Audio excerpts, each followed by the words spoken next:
Welcome to magnet brains. मैं रिया चौहान, आपकी host और एनटीएससी सोशल साइंस के लिए आपकी दोस्त आज आपके लिए लेकर आई हूँ इंडियन कॉन्स्टिट्यूशन वाला चैप्टर। ठीक है, तो कल वाले लेक्चर में हमने क्या फिनिश किया था, एग्रीकल्चर वाला चैप्टर हमने बहुत अच्छे से समझ लिया था। ठीक है, हमने उसके अंदर सारे टाइप्स और पूरा कंसेप्ट ओवरव्यू जो है वो बहुत अच्छे से देखा था, है ना। अब आज हम क्या शुरू करने वाले हैं, इंडियन कॉन्स्टिट्यूशन। तो जैसे कि आपने कल वाले चैप्टर में रनिंग नोट्स बनाए होंगे, वैसे ही आपको इस वाले चैप्टर में भी रनिंग नोट्स बनाने हैं। ठीक है, मुझे कमेंट्स में ज़रूर बताइएगा कि रनिंग नोट्स बनाते हुए ज़्यादा मज़ा आता है कि बिना रनिंग नोट्स बनाए हुए ज़्यादा मज़ा आता है ना। तो मुझे वो अच्छे से बताना, मतलब कि ग्रैस्प कर पा रहे हो आप या नहीं कर पा रहे हो। ठीक है, आगे बात समझ में। चलो अब हम शुरू करते हैं हमारा कौन सा टॉपिक, इंडियन कॉन्स्टिट्यूशन। ठीक है, तो देखो एक सिंपल सी हम एक बात समझते हैं। पहले तो देख लो, मैं बता देती हूँ कि इसमें कौन कौन से टॉपिक हम कवर करने वाले हैं, है ना। सबसे पहले हम कवर करेंगे हमारा इंट्रोडक्शन। ठीक है, कि किस बारे में है इंडियन कॉन्स्टिट्यूशन, क्या होता है, क्यों ज़रूरी, ये सारी चीज़ें हम देखेंगे। ठीक है, अब वो जो ज़रूरी है वो वाला पॉइंट हमारा यहाँ पे आएगा कि भैया हम जो कॉन्स्टिट्यूशन वाली जो किताब है, हमारी इतनी बड़ी किताब बनी है, इतने सारे लोगों ने मिलकर बनाई है, अपना दिमाग लगाया है उसमें।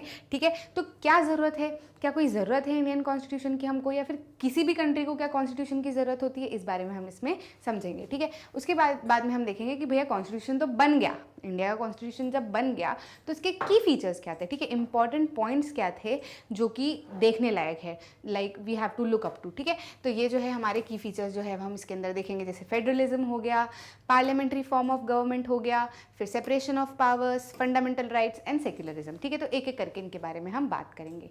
ज़्यादा बड़ा चैप्टर नहीं है, चैप्टर छोटा है, लेकिन पॉलिटी वाले चैप्टर समझने में मज़ा बड़ा आता है, मुझे बड़ा अच्छा लगता है। कल एग्रीकल्चर खत्म किया ना हमने, तो आज मैंने सोचा था कि हम लोग क्या करेंगे, यही वाला चैप्टर जो है वो पढ़ेंगे।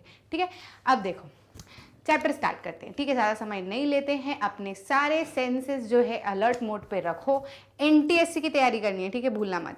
ठीक है, तो हम क्या करते हैं, चैप्टर की शुरुआत करते हैं। एक सिंपल सी चीज़ समझना, क्या चीज़ समझनी है मैम, सिंपल सी चीज़ ये समझनी है कि एक छोटा सा गेम लो, है ना, या फिर किसी कंपनी, कोई ऑर्गेनाइजेशन ही ले लो।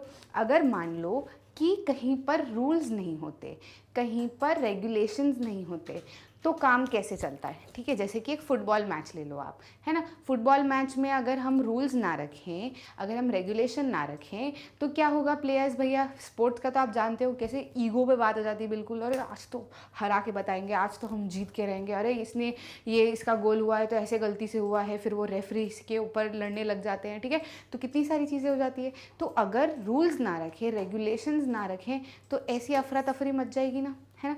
लेकिन क्या ऐसी अफरा तफरी मचना सही है, गलत है ना। अगर ऐसी अफरा तफरी मचती रही तो फिर कैसे काम चलेगा। ठीक है, तो ये एक एग्जाम्पल है छोटा सा फुटबॉल का। ठीक है, ऐसे ही अगर हम किसी कंपनी में रेगुलेशंस ना रखें, बाय लॉज ना रखें कि भैया आपको इतने टाइम से इतने टाइम तक आना है, इतने टाइम से इतने टाइम तक काम करना है, डेली का आपको इतना समय देना है, और जो है हमको इतना काम जो है आपको करके देना है, ये टारगेट सेट ना करें, तो हम अच्छे से काम कर पाएंगे क्या, क्या हम ग्रो कर पाएंगे क्या, नहीं कर पाएंगे ना।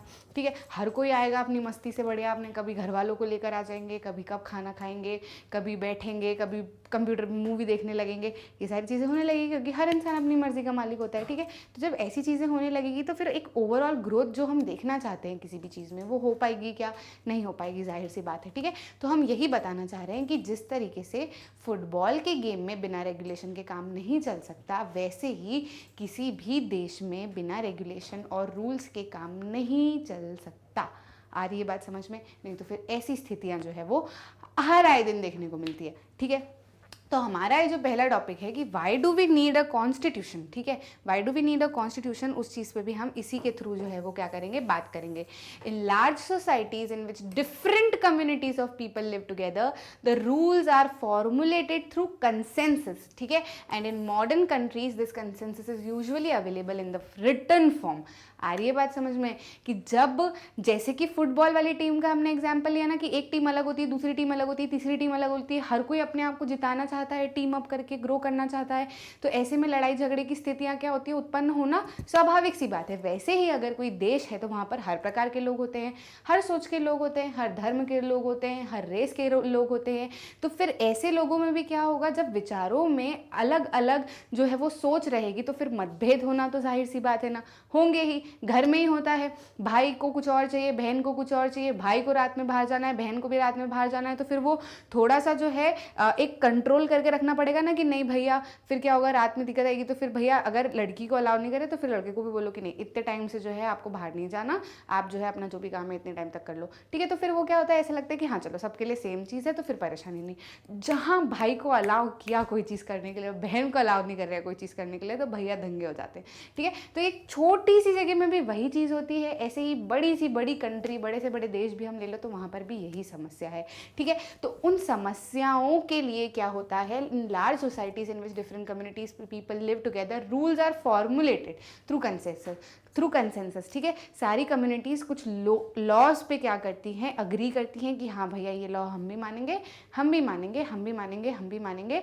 ठीक है। तो उन लॉज को कहाँ पर लिखा जाता है, कहाँ पर लिखा जाता है, एक रिटर्न फॉर्म में उनको फॉर्मुलेट किया जाता है, ठीक है। तो वो रिटर्न डॉक्यूमेंट जो होता है in which we find such rules is called as constitution. तो कॉन्स्टिट्यूशन कोई एक इमेजिनरी चीज़ नहीं है कि भैया ऐसा होगा वैसा होगा, नहीं। कॉन्स्टिट्यूशन क्या है, एक किताब है, जैसे आपकी नॉर्मल किताब होती है ना, वैसे किताब है जो कि हमारे आदरणीय फ्रीडम फाइटर्स या कॉन्स्टिट्यूएंट असेंबली के मेंबर्स ने हमारे लिए लिखी थी, ताकि जैसे कि वो समझ लो कि वो हमारे माता पिता है, ठीक है। ये कंट्री एक घर है और हम सब क्या है, बच्चे हैं। तो वो चाहते थे कि हम बच्चों में आपस में उनके जाने के बाद में लड़ाइयाँ ना हो, झगड़े ना हो, हम सब कुछ प्रॉपर मतों पर अग्री करें, तो क्या होगा, जिससे कि कंट्री जो है वो बहुत अच्छे से चल पाएगी, बहुत अच्छे से हमारी कंट्री की ग्रोथ हो पाएगी। इस वजह से उन्होंने क्या किया था, कॉन्स्टिट्यूशन डिज़ाइन किया था। और ये जो रिटर्न डॉक्यूमेंट है उसको हम क्या कहते हैं, कॉन्स्टिट्यूशन। और ये कॉन्स्टिट्यूशन ऐसा नहीं है कि सिर्फ भारत के पास है, बहुत सारी कंट्रीज जो कि डेमोक्रेटिक है उनके पास में कॉन्स्टिट्यूशन होता है, ठीक है। ठीक है, अब हम आगे बढ़ते हैं और देखते हैं कि हमारी अगली चीज़ जो है वो क्या कह रही है। How India demanded for its constitution during British Raj, ठीक है। तो इंडिया की छोटी सी कहानी हम समझ लेते हैं कि भैया आप मैम कब से बता रहे हो कि माता पिता की तरह से ले लो अपने कॉन्स्टिट्यूएंट असेंबली के मेंबर्स को, और हम बच्चे हैं, तो किस तरीके से क्या कहानी थी, इसे थोड़ा सा इंटरेस्टिंग सा लगता है ना, तो चलो बैठ जाओ आलकी पालकी लगा के, ठीक है। तो बात करते हैं, हम चलते हैं 1934 में। कब चलना है, 1934, फ्लैशबैक में आ जाओ, ठीक है।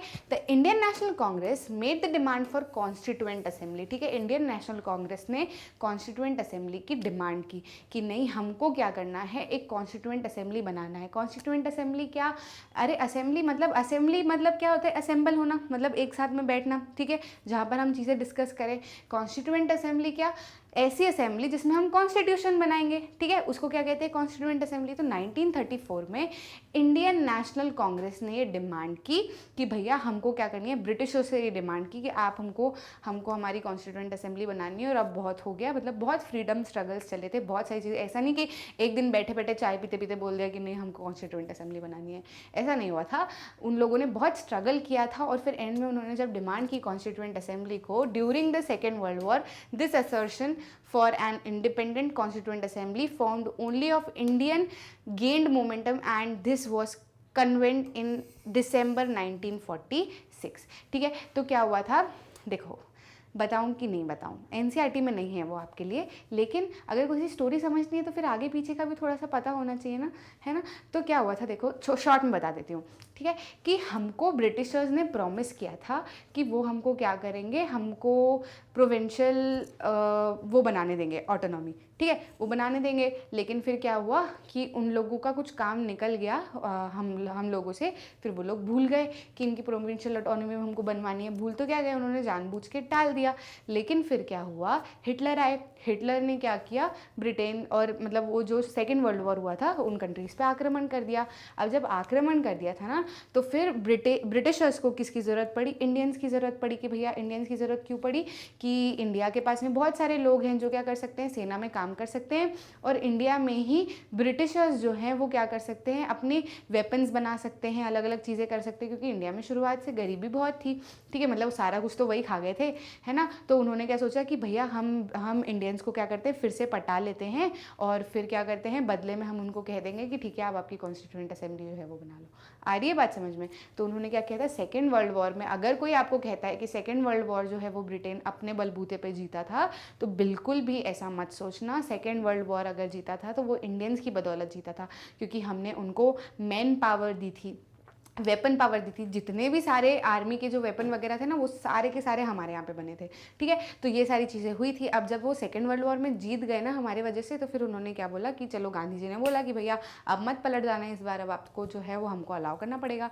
तो फिर उन्होंने क्या किया था, constituent assembly second cabinet mission के थ्रू अलाउ किया था। सेकेंड कैबिनेट मिशन क्या मतलब, वो मिशंस थे, कैबिनेट की मीटिंग्स वगैरह होती थी, तो उसका जो सेकेंड कैबिनेट मिशन था ना उसके थ्रू हमको इनडायरेक्ट इलेक्शंस हुए थे, और इनडायरेक्ट इलेक्शन के थ्रू हमको अलाउ किया गया था कॉन्स्टिट्यूएंट असेंबली बनाने को।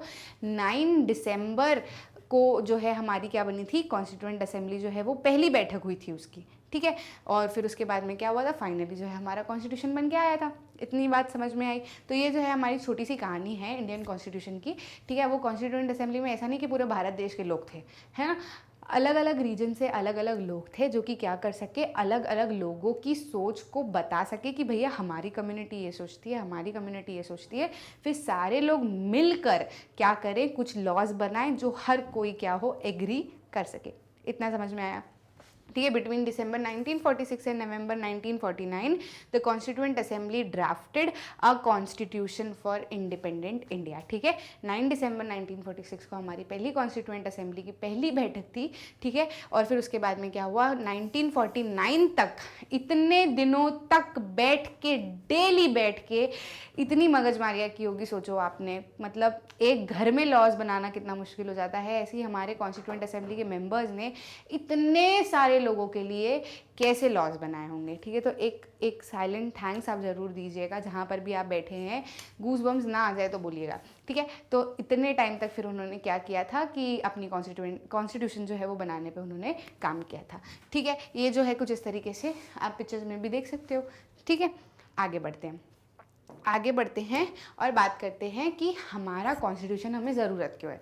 भैया कॉन्स्टिट्यूशन क्या होता है ये हमने समझ लिया, उसके बाद में हमने देख लिया कि कॉन्स्टिट्यूशन भारत में कैसे बना, शुरुआत कैसे हुई थी, ये चीज़ हमने जान ली, ठीक है। अब शुरुआत हुई है तो भैया इतनी लड़ाई झगड़े करके हम वहाँ तक आए, हमने बोला कि हमको कॉन्स्टिट्यूएंट असेंबली बनानी है, तो आखिर ज़रूरत क्या है कॉन्स्टिट्यूशन बनाने की, इतना समझ में आया। तो इस बारे में हम क्या करेंगे, ये वाले टॉपिक में हम बात करेंगे, ठीक है। तो कॉन्स्टिट्यूशन की हमें क्या ज़रूरत है, why does a country needs a constitution. तो ये नॉर्मल सिर्फ ऐसे इंडिया की बात नहीं कर रहे हम, अब हम किसकी बात करेंगे, नॉर्मली की कॉन्स्टिट्यूशन की क्या ज़रूरत है हमें, ठीक। इट लेज आउट सर्टन, देखो सबसे पहले हम क्या करेंगे, एक ऊपर से मैं ओवरऑल व्यू बता दूं कि ये जो क्वेश्चन समझ लो कि ये क्वेश्चन की तरह है, ठीक है। तो इसमें हमें क्या करना है कि 4 पॉइंट्स है ना, रीजंस जो है वो 4 है, ये जो सेवरल पर्पसेस है ना, ये कितने हैं, 4 पर्पसेस के बारे में हम बात करेंगे। तो एक एक करके मैं पर्पस समझाऊंगी, एक पर्पस समझाऊंगी, उसके बाद में उसका एक एग्जाम्पल लेंगे, दूसरा पर्पस समझाएंगे, उसके बाद में उसका एग्जाम्पल लेंगे, तीसरा पर्पस समझाएंगे, उसके बाद में उसका एक एग्जाम्पल लेंगे, और चौथा पर्पस समझाएंगे, उसके बाद में उसका एक एग्जाम्पल लेंगे, ठीक है। अच्छे से समझेंगे, शुरू करते हैं, ठीक है। तो पहला पर्पस क्या है, it lays out certain ideals that form the basis of the kind of country that we as citizens aspire to live in, ठीक है। क्या होता है ना कि हम क्या करते हैं, हम क्या, जैसे कि मान लो एक चोर है, ठीक है, एक चोर है मान लीजिए, तो चोर क्या चाहेगा कि भैया हमारा देश ऐसा हो जिसमें चोरी को गुनाह ना माना जा सके, या फिर कोई भी समझ लो, मतलब जैसे चोर तो एक छोटा सा एग्जाम्पल है, पर आप इस चीज़ से क्या समझते हो कि हर इंसान कैसे चाहता है, जैसे हम हैं या फिर उस तरीके से जो है वो हमारी कंट्री होनी चाहिए, ठीक है। तो अगर इंडिया की हम बात करें तो हमारी कंस्टिट्यूएंट असेंबली क्या चाहती थी, जैसे हमारी कंस्टिट्यूएंट असेंबली के मेंबर्स थे वैसे हमारी कंस्टिट्यूएंट असेंबली चाहती थी कि हमारा देश हो। आ रही है बात समझ में।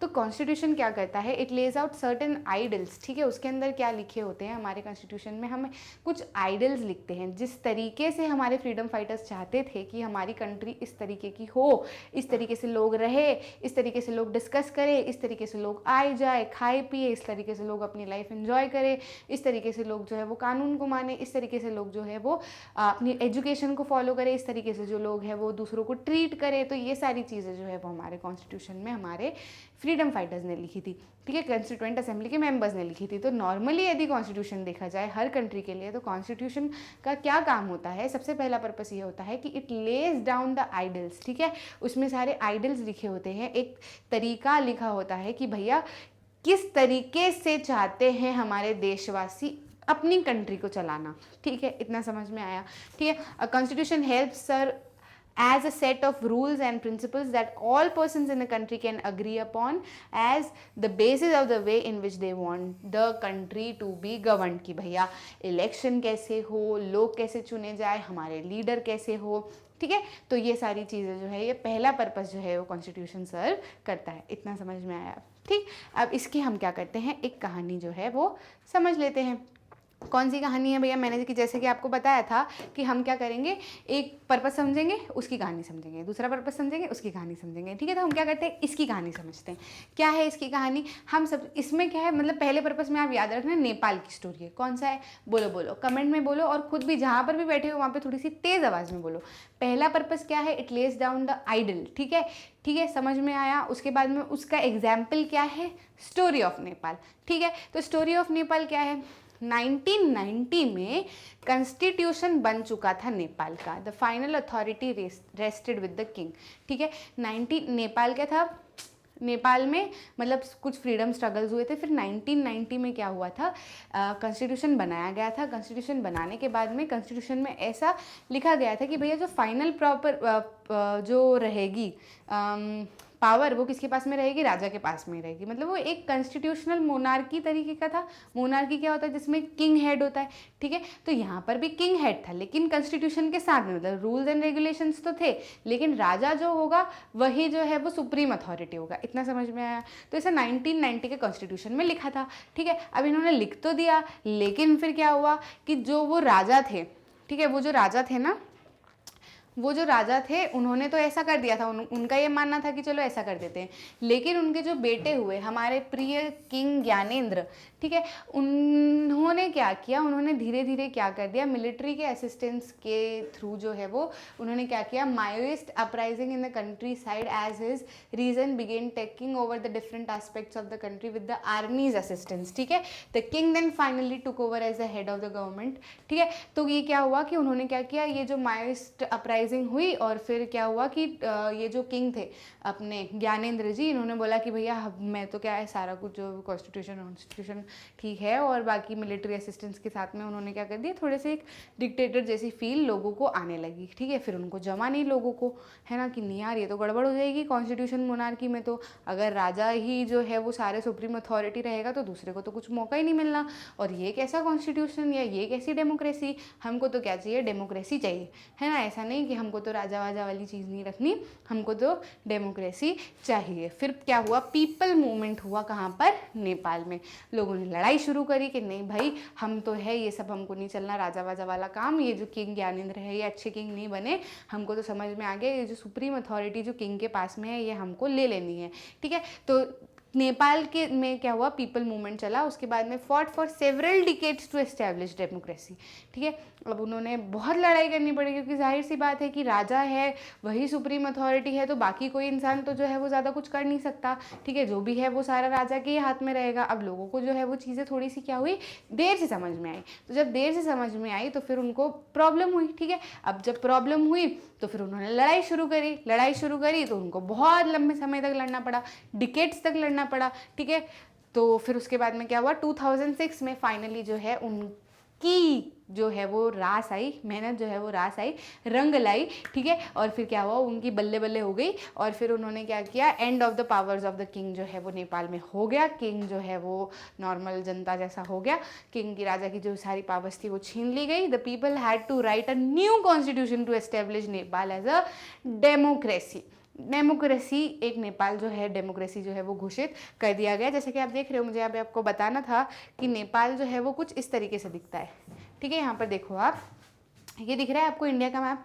इंडिया के मैप में ये जो यहाँ वाला हिस्सा है ना, ये क्या है हमारा, ऑरेंज में दिख रहा होगा आपको, ठीक है। तो ये क्या है, हमारा नेपाल है, इतना पास में है, मतलब हमारा बहुत पड़ोसी देश है, बॉर्डर शेयर करते हैं हम लोग, ठीक है। तो फिर उसके बाद में आपने जैसे कि देखा कि उनको क्या करना पड़ा, पहले उन्होंने कॉन्स्टिट्यूशन लिख दिया था, लेकिन फिर से उनको परेशानी आई, फिर उन्होंने लड़ाई करी और फिर से उनको कॉन्स्टिट्यूशन लिखना पड़ा। तो अब ये सवाल आपके मन में आ सकता है भाई कि यार मैम कॉन्स्टिट्यूशन तो पहले लिख दिया था, भाई डेमोक्रेसी इनको चाहिए थी तो चाहिए थी, ऐसे ही ले लेते, क्या ज़रूरत है फिर से कॉन्स्टिट्यूशन लिखने की, ठीक है। तो यही तो पॉइंट है बच्चा, यही तो मुद्दा है कि हमने जो पहला पर्पस समझा कि कॉन्स्टिट्यूशन वैसा ही होता है जैसा कि लोग चाहते हैं, तो लोगों ने उस समय पे राजा को जो है वो सुप्रीम अथॉरिटी बनाना चाहते था, लेकिन अब जो है वो लोग जो है वो चेंज करना चाहते थे उनका माइंडसेट, तो उनको कॉन्स्टिट्यूशन भी चेंज करना पड़ेगा ना, नहीं तो राजा ही नहीं रह जाएगा वापस से। फिर कोई उठ के आ जाएगा ज्ञानेंद्र का बेटा, बोलेगा मैं राजा हूँ, ठीक है, मैं सिम्बा, है ना, तो फिर वो जो है वो दिक्कत हो जाएगी, ठीक है। तो इतना समझ में आया, ये जो है आप स्टोरी जो है इसको आसानी से रिलेट कर सकते हो, और पहला पर्पस आई होप आपको बहुत अच्छे से समझ आ गया होगा। अपने नोट्स में लिख लेना, why do we need a constitution, we need a constitution के लिए ये जो है पहला पॉइंट जो है हमारा, यहाँ पर आके आप लिख सकते हैं। ये वाला पॉइंट जो है वो यहाँ से यहाँ तक समझ के, समझा तो मैंने दिया ही है, इसको आप जो है वो अच्छे से लिख लीजिएगा। आगे बात समझ। चलो सेकंड पर्पस पे दौड़ पड़ते हैं। चलो भाई, हाँ एक और चीज़ कि भैया गवर्नमेंट डिसकंटिन्यू करने का ये जो रीज़न है मैंने आपको बता तो दिया, यहाँ पे पढ़ भी लो। It did not reflect the ideals of the country that the people want Nepal to be and they have to fought for, इसलिए उनको क्या करना पड़ा, डिसकंटिन्यू करना पड़ा। समझा दिया था मैंने आपको, ठीक है। चलो भाई आगे बढ़ते हैं। सेकेंड, ठीक है, दूसरा पर्पस क्या है?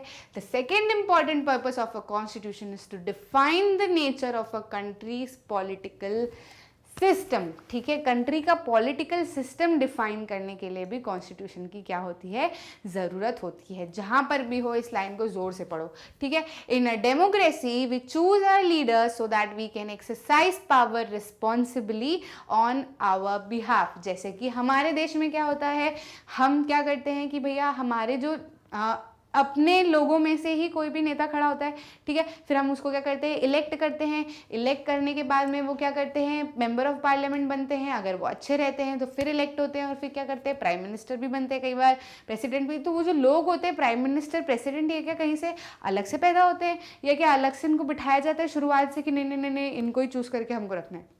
ऐसा होता है क्या? नहीं होता। ये कर्मों के बेसिस पे वो जिस तरीके से लोगों के लिए काम करते हैं उस तरीके से लोग ऑब्जर्व करते हैं, अरे नहीं यार ये बंदा अच्छा है, ये अपने लिए काम करेगा, ये जो है हमारी बात आगे तक पहुंचाएगा, हमको कुछ ज़रूरत पड़ेगी तो ये हमारी मदद करेगा, ऐसे ही लोग को हम उठा के आगे ले जाते हैं। तो ये क्या है, हमारे भारत का सिस्टम, ठीक है। ऐसे ही सब कंट्री का सिस्टम होना ज़रूरी है ना, नहीं तो फिर कैसे हम अगले वाले इलेक्शंस करेंगे, कैसे हम आने वाले राजा को चूज करेंगे? क्योंकि जाहिर सी बात है कि हर कोई अगर खुद के लिए डिसीजन लेने लगा तो कैसे काम चलेगा? कोई कुछ कहेगा, कोई कुछ कहेगा, कोई कुछ कहेगा, एक मत तो होगा नहीं, ठीक है। तो एक टॉप पे लीडर होना भी तो जरूरी है, और उस लीडर को समय के साथ में बदलना भी जरूरी है, ताकि क्या हो, पावर की मिसयूज ना हो, ठीक है। तो यही कारण है कि ये कॉन्स्टिट्यूशन जो है वो मदद करता है। हमारे कॉन्स्टिट्यूशन में ऐसा लिखा है, आर्टिकल्स में हमारे लिखा है कि हमें एक प्रेसिडेंट चाहिए, एक वाइस प्रेसिडेंट चाहिए, एक प्राइम मिनिस्टर चाहिए, एक प्राइम मिनिस्टर जो कि यूनियन कैबिनेट को जो है वो हेड कर सके, लीड कर सके। ये हमने काय में लिखा है, हमारे कॉन्स्टिट्यूशन में लिखा है। तो दैट इज व्हाट,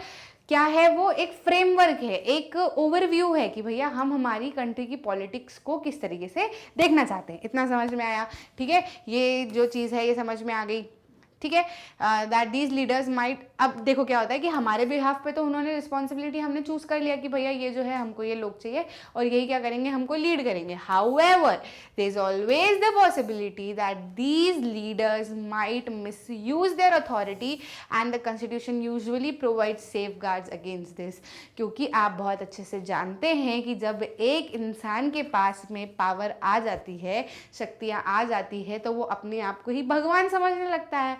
आपको ही कह दें कि क्लास के मॉनिटर बन जाओ तो आपको समझ आता है उस दिन टिफिन नहीं दिया था इसने, आज तो इसको पकड़ लेंगे, ठीक है। तो हम क्या करते हैं, हमारे पास में पावर आ जाती है तो फिर हमको क्या लगता है कि नहीं यार ये पावर आ गई है तो फिर वो मिसयूज तो करना जाहिर सी बात है। क्योंकि फिर बहुत सारे फैक्ट्स होते हैं, बहुत सारे तत्व होते हैं, बहुत सारा एक इन्वायरमेंटल चेंज हो जाता है ना, बहुत सारी रिस्पॉन्सिबिलिटी भी आ जाती है। कब किसके दिमाग में क्या चीज़ उचक जाए कह नहीं सकते, ठीक है। तो कॉन्स्टिट्यूशन जो है वही हमारी फिर से मदद करता है इस चीज़ से भी खुद को सेफ गार्ड करने के लिए।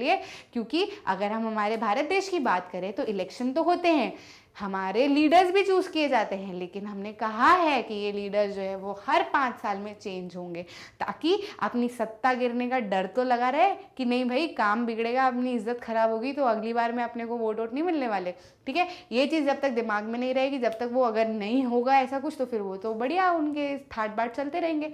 आ रही है बात समझ में? तो ये कॉन्स्टिट्यूशन ही है, या फिर हमारे जो लोगों ने, हमारे जो कॉन्स्टिट्यूएंट असेंबली के आदरणीय मेंबर्स थे, उन्होंने जो लिखा है कि भैया 5 साल के अंदर गवर्नमेंट जो है वो चेंज होनी चाहिए, इस तरीके से फ्रेमवर्क होना चाहिए पॉलिटिकल पार्टीज़ का, इस तरीके से जो है वो वे ऑफ बिहेवियर होना चाहिए डीलिंग द पीपल, ठीक है। तो ये सारी चीज़ें हमारे किस में लिखी है, कॉन्स्टिट्यूशन में लिखी है। तो उसको सेफ गार्ड करने का भी तरीका किसके पास है, हमारे कॉन्स्टिट्यूशन के पास में है। जादुई किताब है भाई, ठीक है।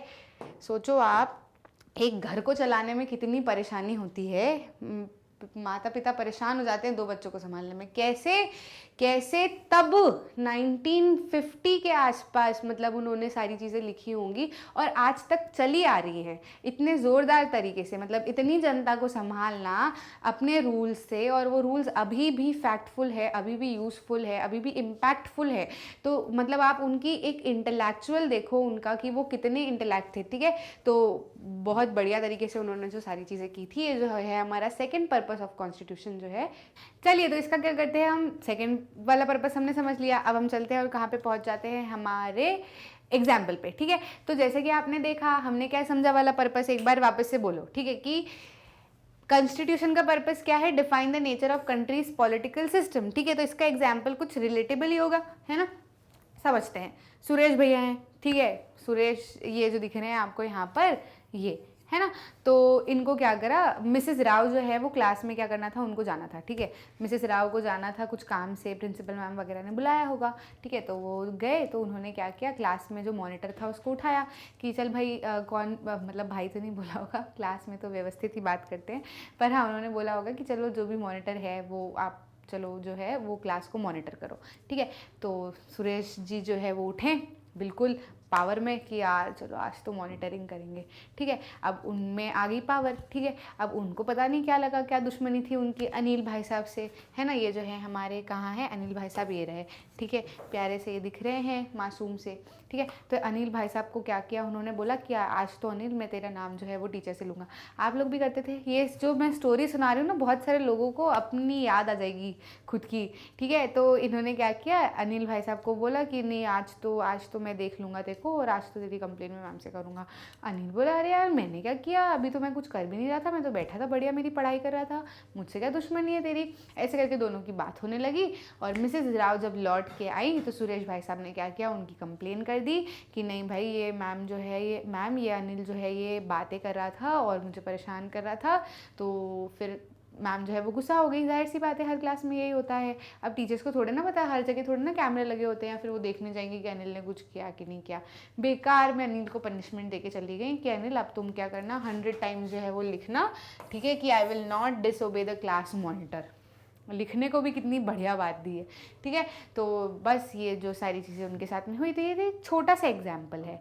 आप ऐसी चीज़ें ऑलमोस्ट हर जगह आपको देखने को मिलेगी, घर में भाई बहनों में देखने को मिलेगी, उनसे बड़े चलो तो मम्मी पापा, या फिर पापा के भाई भाई, पापा के भाई बहन, ठीक है, इनमें भी देखने को मिलेगी। उनसे थोड़ा आगे बढ़ो, स्कूल में जाओ वहाँ पे सारी चीज़ें देखने को मिलेगी, कंपनी में जाओ वहाँ पे सारी चीज़ें देखने को मिलेंगी। थोड़ा और ऊपर चले, स्टेट गवर्नमेंट में पहुँचे, लोकल गवर्नमेंट में पहुँचे, सेंट्रल गवर्नमेंट पे गए तो वहाँ पर भी यही चीज़ें होती है। किसी को लीडर बना दिया, किसी में पावर आ गई, किसी के पास पैसा आ गया, तो वाह भाई मज़े कि हम ही जो है सुप्रीम है, हमारे जैसा तो कोई है ही नहीं, ठीक है। तो ये सारी चीज़ें होती है, लेकिन कॉन्स्टिट्यूशन क्या करता है, उसको सेफगार्ड करने के लिए क्या करता है, हमारी मदद करता है। और उसमें सारी चीज़ें ऑलरेडी हमने लिखी हुई हैं कि भैया किस तरीके से पॉलिटिकल पार्टी की वर्किंग होनी चाहिए, ताकि मिसयूज़ ऑफ पावर क्या हो, ना हो। ठीक, आगे बढ़ें। इतना समझ में आया? अगर समझ में आया है तो कमेंट्स में प्लीज़ येस लिखिएगा या थम्स अप कीजिएगा, ताकि मैं जब देखूं वीडियो तो मुझे भी समझ में आए कि भैया बच्चों को कहाँ पे दिक्कत आ रही है, कहाँ पे दिक्कत नहीं आ रही है। तो फिर हम क्या करेंगे, उसको अगले वीडियो में और अच्छे से इम्प्रोवाइज़ करने की कोशिश करेंगे, ठीक है। वैसे तो मैं प्रॉपर हिंदी में ही बोल रही हूँ ताकि आपको जो है वो चीज़ें अच्छे से समझ में आ जाए, और हम लोग अच्छे से ही अभी तक तो अच्छे से जा रहे हैं, लेकिन मुझे कमेंट्स में ज़रूर बताइएगा कि कैसा लग रहा है, ठीक है। अब हम आते हैं उसी चीज़ को थोड़ा सा और इलेबोरेट करके समझ लेते हैं कि in a democratic society the Constitution often lays down rules that guard against this misuse of authority by a political leader, ठीक है। लिखा होता है हमारे कॉन्स्टिट्यूशन में, in the case of Indian Constitution many of these laws are contained in the section of fundamental rights। fundamental rights में लिखा है, जैसे कि अनिल कुछ बोल नहीं पाया, लेकिन अगर ऐसी चीज़ें हमारे साथ में कोई करता है और गलत चीज़ के लिए हमारी या पुलिस में एफआईआर करके आ जाता है या फिर हमारे खिलाफ केस कर देता है, तो हमारी फंडामेंटल राइट है, हमारे कुछ अधिकार हैं कि हमारे खिलाफ जो है कोई ऐसी झूठी अफवाहें नहीं फैला सकता। ऐसी बहुत सारी चीज़ें जो है हमने कहाँ पे लिखी हुई है, भारतीय कॉन्स्टिट्यूशन के फंडामेंटल राइट वाला जो सेक्शन है उसमें हमने बहुत अच्छे से लिखी हुई हैं, ठीक है। तो remember Om Prakash Valmiki experience in the school, ये जो 7th क्लास की बुक में आपने पढ़ा होगा ओम प्रकाश वाल्मीकि जी का भी एक्सपीरियंस, ठीक है। तो उनके साथ में क्या हुआ था, वो दलित थे, इस वजह से उनको बहुत डिस्क्रिमिनेशन फेस करना पड़ता था, ठीक है। तो जो है ऐसी सारी चीज़ें हैं, लेकिन हमारा कॉन्स्टिट्यूशन जो है उसको क्या करता है, सेफ गार्ड करता है, हमको पावर देता है कि हम ऐसी चीज़ों में क्या करें, ना फंसने की नौबत हमें ना आए, ठीक है। Indian constitution guarantees the right to equality to all person and no citizen can be discriminated against on the ground of religion, race, ठीक है। The right to equality is one of the fundamental rights guaranteed by Indian constitution, ठीक है। इतना समझ में आया, आगे बढ़ते हैं। चलो तीसरे वाले पे हम आ गए हैं। कौन से वाले पे आ गए हैं, 4 में से हमने 2 कवर कर लिए, तीसरे पे हम आ चुके हैं। तीसरे की हम क्या कर लेते हैं बात। Another important function is to ensure that the dominant group does not use its power against other less powerful people or groups. आपने देखा होगा, ये चीज़ आपने नोटिस की होगी कि कोई भी देश हो, मतलब बहुत सारे देश में आपने ये चीज़ नोटिस की होगी, ठीक है।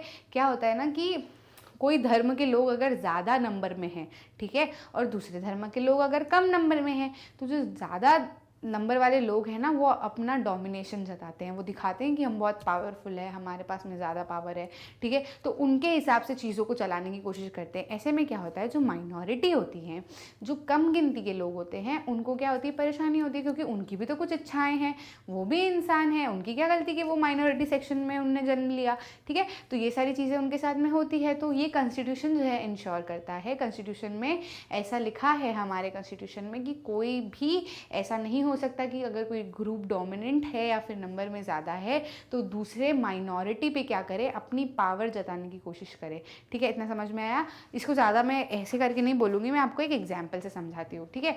जैसे एक क्लास है ना, कि मान लो नंबर ऑफ़ बॉयज़ कुछ हैं और नंबर ऑफ़ गर्ल्स कुछ हैं, ठीक है। तो इस एग्जाम्पल में तो ये दे रखा है कि नंबर ऑफ़ बॉयज़ ज़्यादा है और नंबर ऑफ़ गर्ल्स कम है, क्योंकि यूजुअली ऐसा देखने को मिलता है।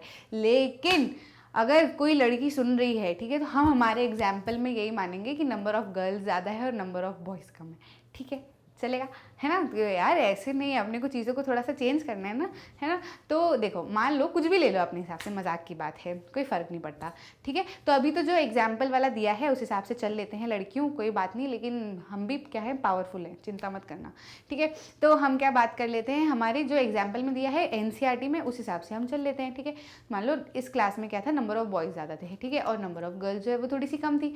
अब स्पोर्ट्स का लेक्चर आया, तो भैया लड़कों को क्या खेलना था, क्या खेलना होता है लड़कों को, क्रिकेट ही तो खेलना होता है, और दूसरा गेम क्या ही खेलते हैं लड़के, ठीक है। लड़कों को खेलना था क्रिकेट, लड़कियों को खेलना था बास्केटबॉल, ठीक है। तो लड़के कहने लगे कि नहीं हम तो क्रिकेट खेलेंगे, और लड़कियां कहने लगी कि नहीं भैया हम तो बास्केटबॉल खेलेंगे, ठीक है। तो मैम आई, मैम से कंप्लेन की, भैया यहाँ पे भी ये लड़का देखो कितना शाना दिख रहा है, ठीक है।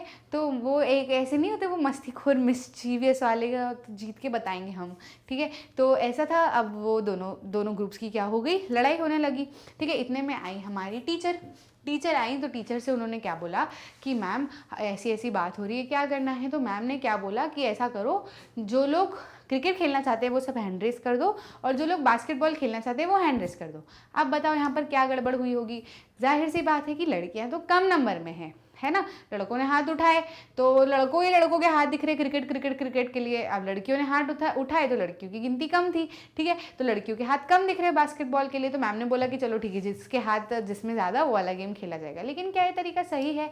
नहीं ना। जाहिर सी बात है भैया, ऐसे में तो क्या होगा, वो माइनॉरिटीज़ की हर बार क्या होगी, उनकी इच्छाएं दब के रह जाएगी ना, है ना।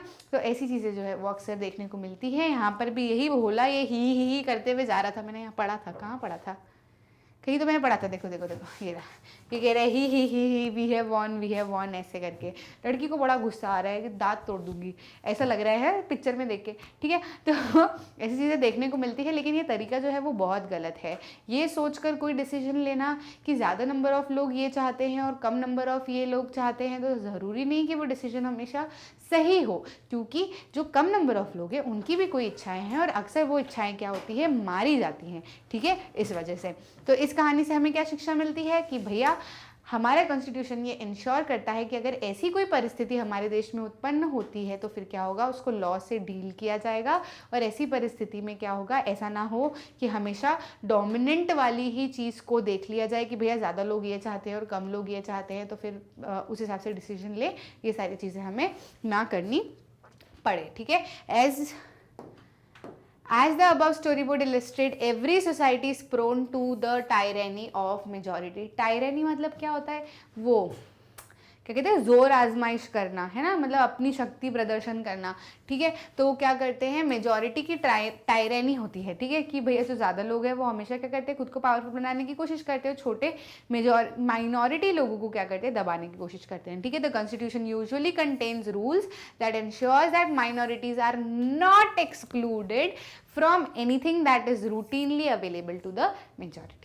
ठीक है, another reason why we have a constitution is to precisely to prevent the tyranny और domination by the majority of a minority. आ गया समझ में, बहुत इजी था। ऐसे तो ये चारों के चारों पर्पस बहुत इजी है और हमारे डेली लाइफ में देखने को मिलते हैं ना, तो हम बहुत आसानी से क्या करते हैं, रिलेट कर पाते हैं। चौथे वाले पे हम आ चुके हैं, बधाइयाँ बहुत बहुत। चौथा वाला हमें कह रहा है, another significant reason why we need a constitution is to save us from our self. अरे मैम, खुद से बचाना मतलब क्या, इतनी इंग्लिश तो हमको समझ आ रही है। Save us from our selves मतलब क्या, खुद से बचाना, कैसे बचाएंगे मतलब, तो समझना ऐसा कुछ अलग सा वियर्ड सा नहीं है। This may sound strange but what is meant by this is that we might at times feel strongly about an issue that might go against our larger interest and the constitution help us to guard against this. ठीक है, एक छोटी सी story पहले समझ लेते हैं इसको लेके, ताकि आपके दिमाग में जो बड़ा अटपटा सा सवाल आ रहा है उस चीज़ को आप क्लियर हो जाओ।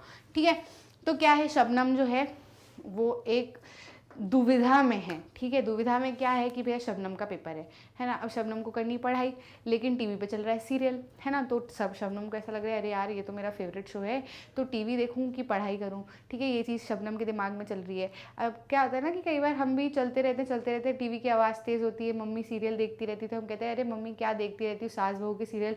उसके बाद थोड़ी देर बाद हम ही कहने लग जाते हैं अरे इसी सास ने इसकी बहू को मारा है ना, इतना ऐसे इंटरेस्ट आने लग जाता है ना पढ़ाई में, फिर मन नहीं लगता है ना। तो ये चीज़ शबनम के साथ में रहती। शबनम को देखना था कि भैया मेरा फेवरेट सीरियल है, मैं देखूं, तो पर उसको क्या करना था, एग्ज़ाम भी देनी थी। आप वो चलता रहता है ना अनुपमा, ठीक है, तो ऐसे बहुत सारे सीरियल घर में चलते रहते हैं। अब शबनम को क्या हो गई, दुविधा हो गई।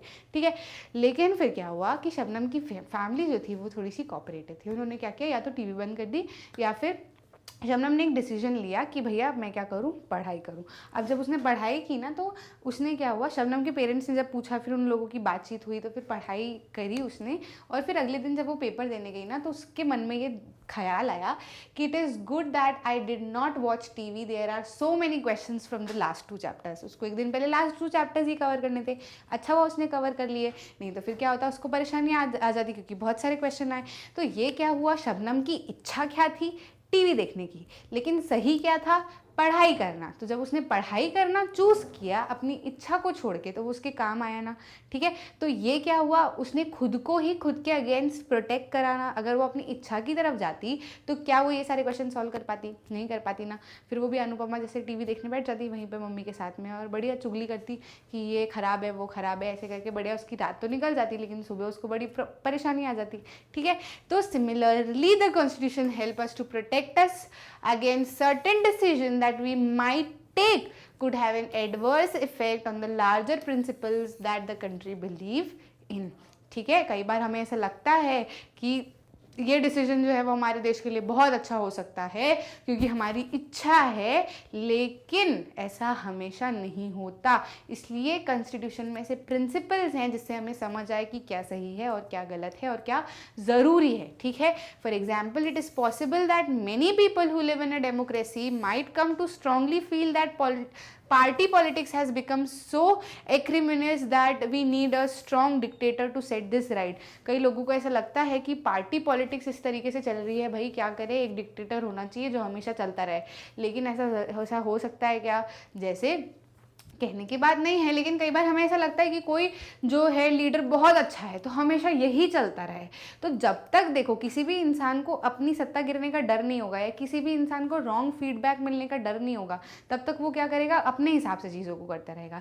लेकिन जहाँ हम क्या करेंगे, उसको याद दिलाते रहेंगे कि नहीं भाई ये पावर आपकी जा सकती है, नहीं भाई आपको क्या करना है, देश सही ढंग से चलाना है, नहीं भाई आपको क्या करना है, अगले इलेक्शन के को भी लेकर डिसीजंस जो है वो साथ में सही तरीके से लेने हैं, तो ही वो अच्छे से काम करेगा। नहीं तो फिर क्या हो जाएगा, बल्ले बल्ले बढ़िया है चलने दो, ठीक है। तो ऐसी सारी चीज़ें होती है। तो कॉन्स्टिट्यूशन ने इसीलिए कई सारे फ्रेमवर्क्स डिज़ाइन किए हुए हैं और कई सारी चीज़ें कॉन्स्टिट्यूशन में हमारे लिखी हुई है ताकि ऐसी परिस्थितियाँ उत्पन्न ना हो, ठीक है।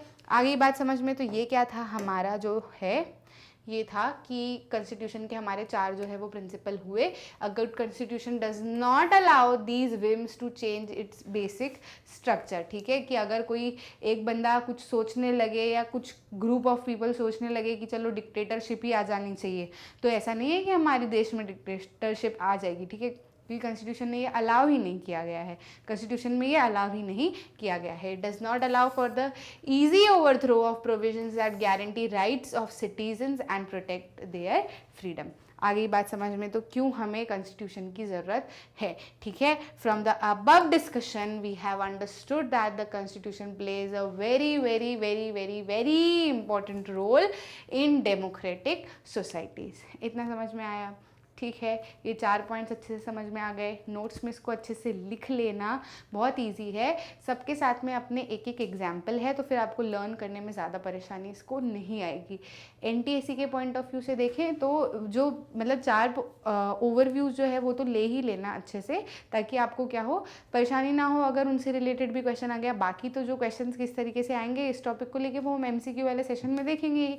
अब इसके बाद में हम आगे बढ़ते हैं हमारे अगले टॉपिक की ओर। क्या है हमारा अगला टॉपिक?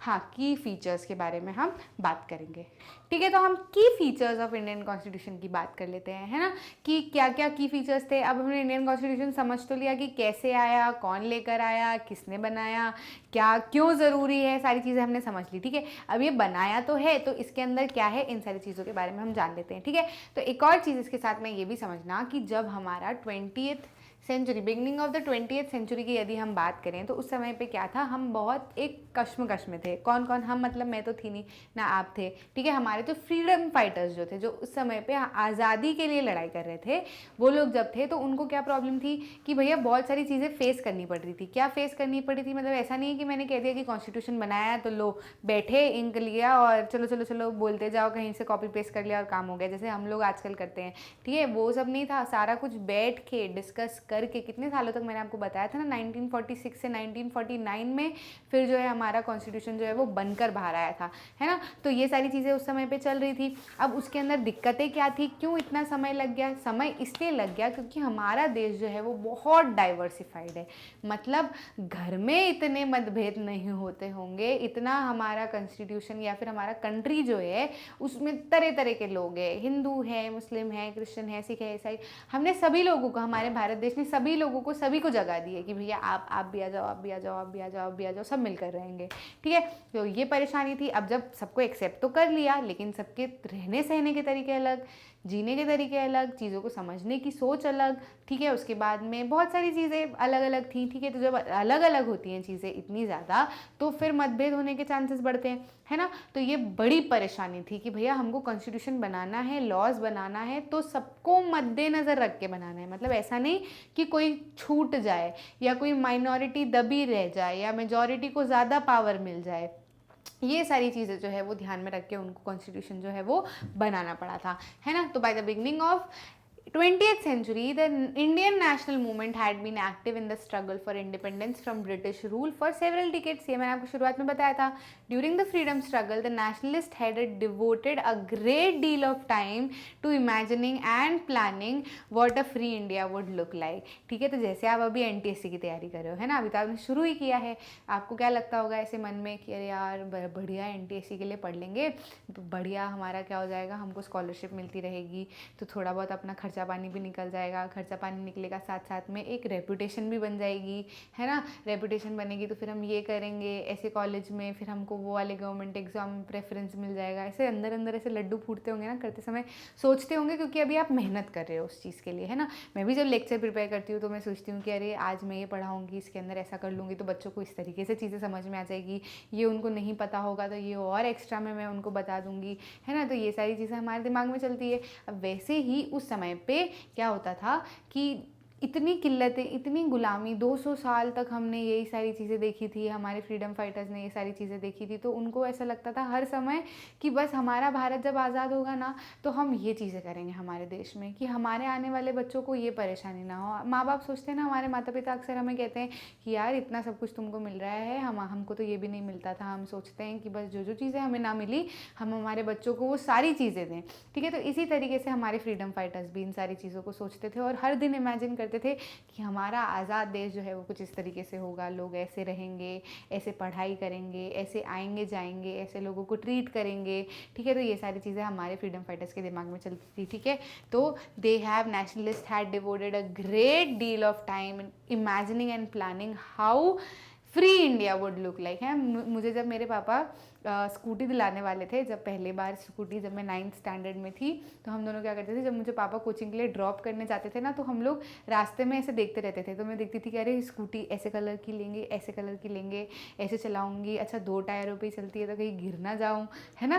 कि एक्टिवा लूँगी, जुपिटर लूँगी, कि और भी बहुत सारी वेराइटीज़ है, कैसे चलूँगी, मम्मी को लेके जाऊँगी, पापा को लेके जाऊँगी, किसी को दिक्कत हो जाएगी तो ले जाऊँगी, है ना। तो ये सारी चीज़ें हमारे दिमाग में चलती। ऐसे ही आप सोचो ना, ये तो छोटी मोटी चीज़ें हैं लेकिन यहाँ कितनी बड़ी परेशानियाँ थी, ठीक है। तो ये लोग डेली इमेजिन करते थे और सोचते थे कि अरे हमारा देश जो है वो कुछ इस तरीके से होगा, हमारे बच्चों को ये परेशानी नहीं आनी चाहिए, आने वाली पीढ़ी को ये ना लगे कि अरे यार इन्होंने हमारे लिए कुछ नहीं किया, ठीक है। तो ऐसी सारी चीज़ें उस समय पर चल रही थी और फिर जो है उन्होंने ऐसी परिस्थितियों में क्या किया, कॉन्स्टिट्यूशन बनाया, ठीक है। तो कुछ परेशानियाँ भी थी। Issues played on the minds of the member of constituent assembly as they drafted the constitution were, क्या क्या इश्यूज़, क्या क्या दिक्कतें दिमाग में चल रही थी, किन किन चीज़ों को मद्देनज़र रख के उन्होंने कॉन्स्टिट्यूशन बनाया, क्या क्या उस समय पे क्या क्या परेशानी थी, क्या क्या उनको फेस करना पड़ रहा था।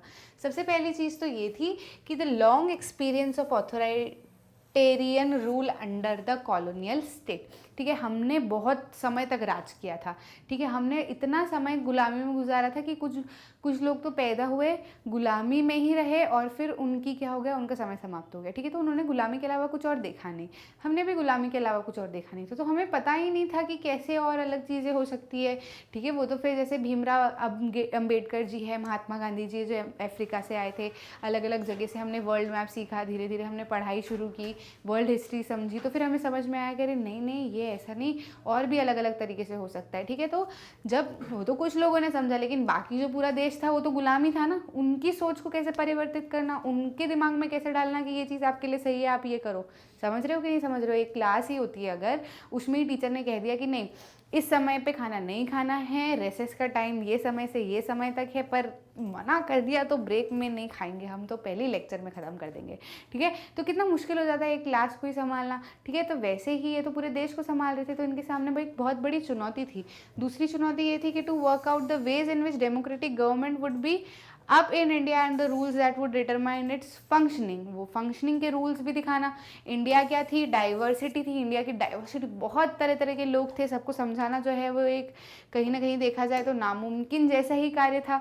We were going through major partition, हम लोग एक पार्टीशन से गुजर रहे थे, हमारे देश का एक हिस्सा हमसे क्या हो चुका था, अलग हो चुका था, पार्टीशन में अलग जा चुका था, ठीक है। पाकिस्तान जो है वो हमसे अलग हो चुका था, कुछ लोग उधर जा रहे थे, उधर के लोग इधर आ रहे थे, ठीक है। और कुछ लोगों के घर उजड़ चुके थे, कुछ लोग ना चाह के भी जाना पड़ रहा था, कुछ लोग ना चाह के भी आना पड़ रहा था, चीज़ें बहुत अफरा तफरी सी मची हुई थी। ऐसे समय पे ये सारी चीज़ें हुई है, सोचो आप, ठीक है। तो बहुत भयानक स्थिति थी। The princely states remained undecided about their future and the socio-economic condition of the vast mass of people appeared dismal.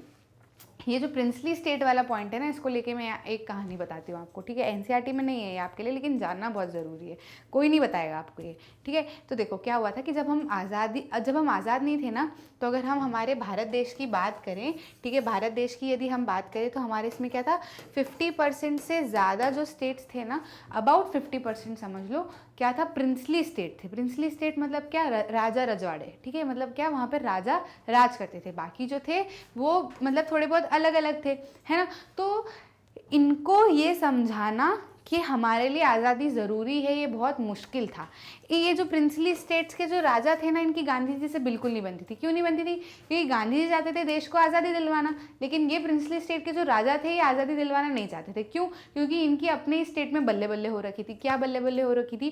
जब ब्रिटिशर्स हम पर राज करते थे ना, तो ब्रिटिशर्स ने एक बात समझ ली थी, मतलब वो लोग बहुत चालाक थे, तो उन्होंने एक बात समझ ली थी कि अगर राजाओं को अपने वश में रखें, राजाओं को हम उन्हीं के अंदर, मतलब उनका जो एरिया है उसके अंदर अगर वो पावर दे दे कि वो उनके राज्य में कुछ भी करें, ठीक है, ऐसा अगर हम कर देंगे, बढ़िया खिलाएंगे पिलाएंगे चटवाएंगे, तो ये क्या करेंगे, अपने हिसाब से चलेंगे।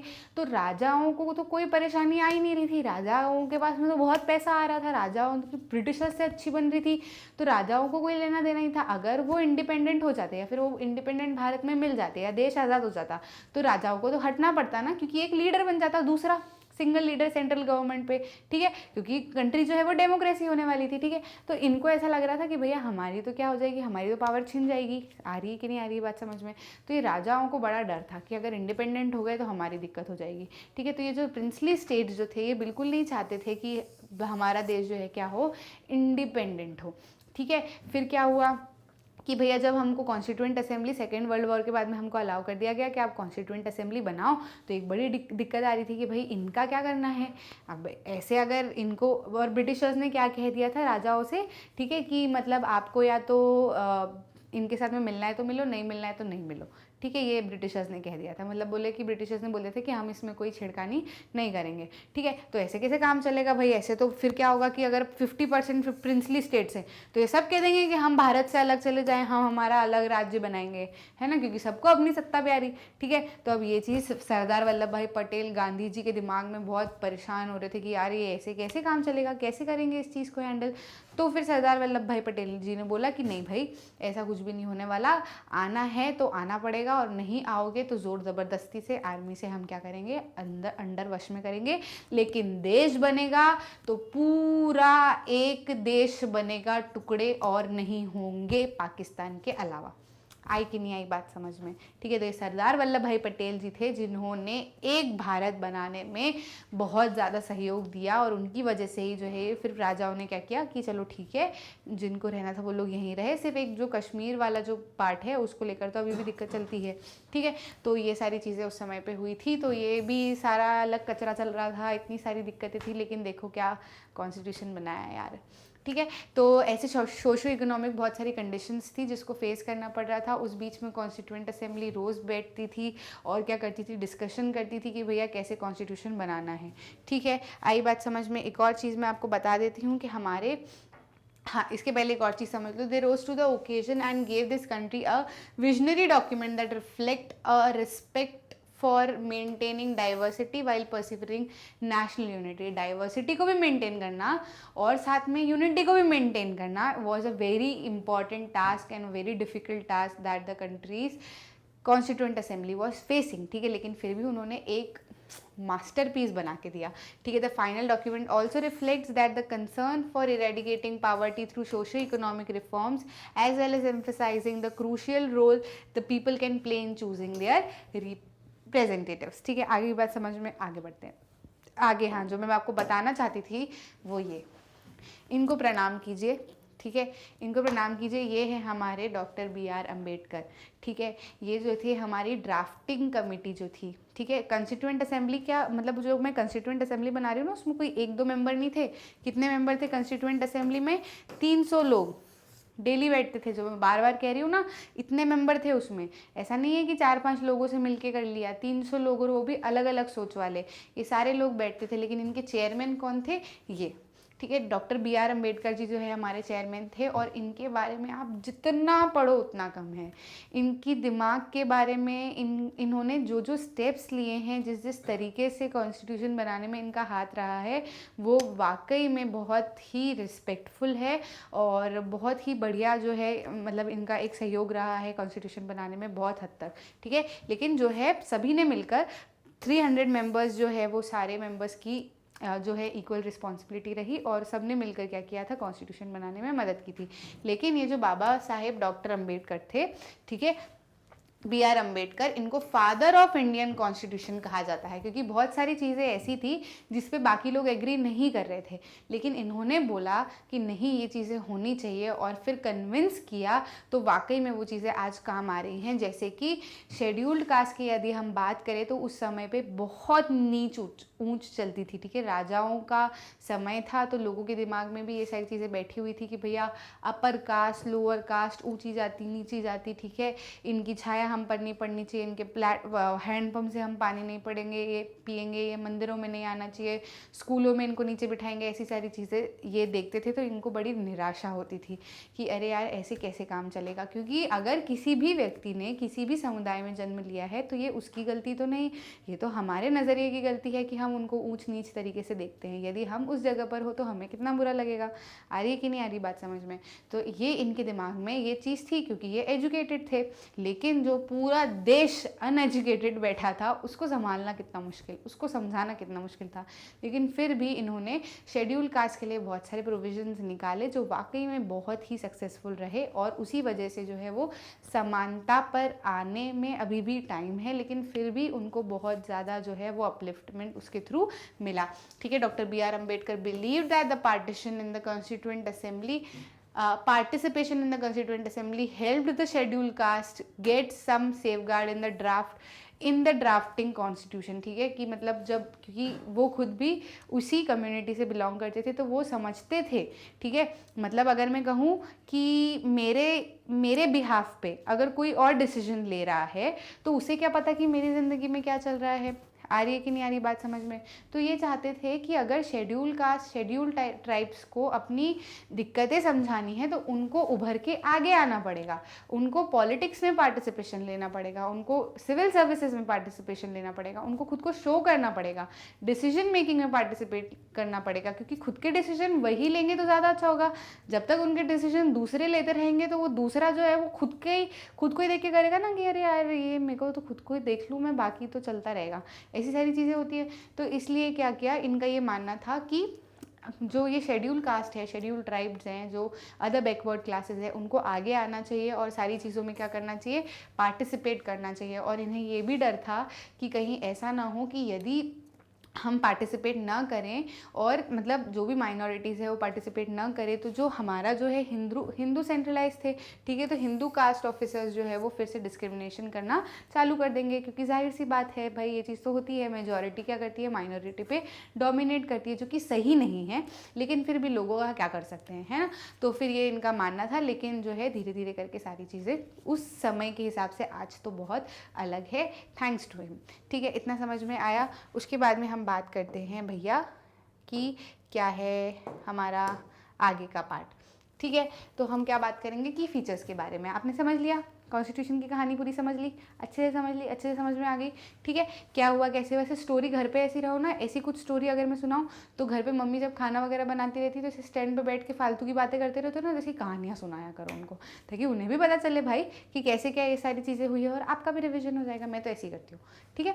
तो अब हम बात करते हैं हमारे इंडियन कॉन्स्टिट्यूशन के की फीचर्स की। की फीचर्स मतलब क्या, कि क्या इंपॉर्टेंट फीचर्स है जो देखने काबिल है और समझने काबिल है, क्या क्या है वो, ठीक है। एक तो है federalism, parliamentary form of government, separation of powers, fundamental rights and secularism. ये क्या है मैम, इनके बारे में एक एक करके हम पढ़ेंगे। ये हमारे कॉन्स्टिट्यूशन में दिए गए हैं और इनको ही देखकर जो है हम बहुत सारी चीज़ें एक्सरसाइज करते हैं, ठीक है। और इनके बारे में हम समझेंगे कि ये क्या क्या है। और ये तो मतलब ये तो बहुत कम है, आपको ऐसा लगेगा कि वो किताब तो इतनी मोटी है, इतना ही लिखा है उसमें, नहीं ऐसा नहीं है, ये तो थोड़े ही पार्ट है, बहुत मतलब 1% ही हिस्सा है ये तो। मतलब धीरे धीरे करके, अभी तो आप छोटे हो ना, मतलब अभी तो आप ऐसे आगे पॉलिटी में पढ़ोगे, सिविल सर्विसेज की कभी भगवान आपको सद्बुद्धि दे, आप कभी तैयार करने चले गए इसके बाद में, तो आपको पूरा जो है फंडामेंटल राइट्स, सारे आर्टिकल, सारे बाय लॉज, सारी चीज़ें पढ़ने पड़ेगी। तो बहुत बहुत बहुत सारा है, ठीक है। अभी तो ये छोटा सा हिस्सा है ताकि आपको इंट्रोडक्शन तो मिले, ठीक है। तो ये जो है हम इसके बारे में अभी बात करेंगे, ठीक है। तो फेडरलिज्म के बारे में हम समझते हैं। फेडरलिज्म क्या होता है, आपने बहुत बार सुना होगा, ऐसे फेडरल गवर्नमेंट होती है, यूनियन गवर्नमेंट होती है। फेडरलिज्म का मतलब क्या होता है, ठीक है। तो फेडरलिज्म की यदि हम बात करें तो existence of more than one level of government in the country, मतलब एक से ज़्यादा सरकारों का होना, है ना। तो क्या हमारा इंडिया फेडरल गवर्नमेंट है, ठीक है। ये कमेंट्स में लिख के बताना, जल्दी बताना, ठीक है।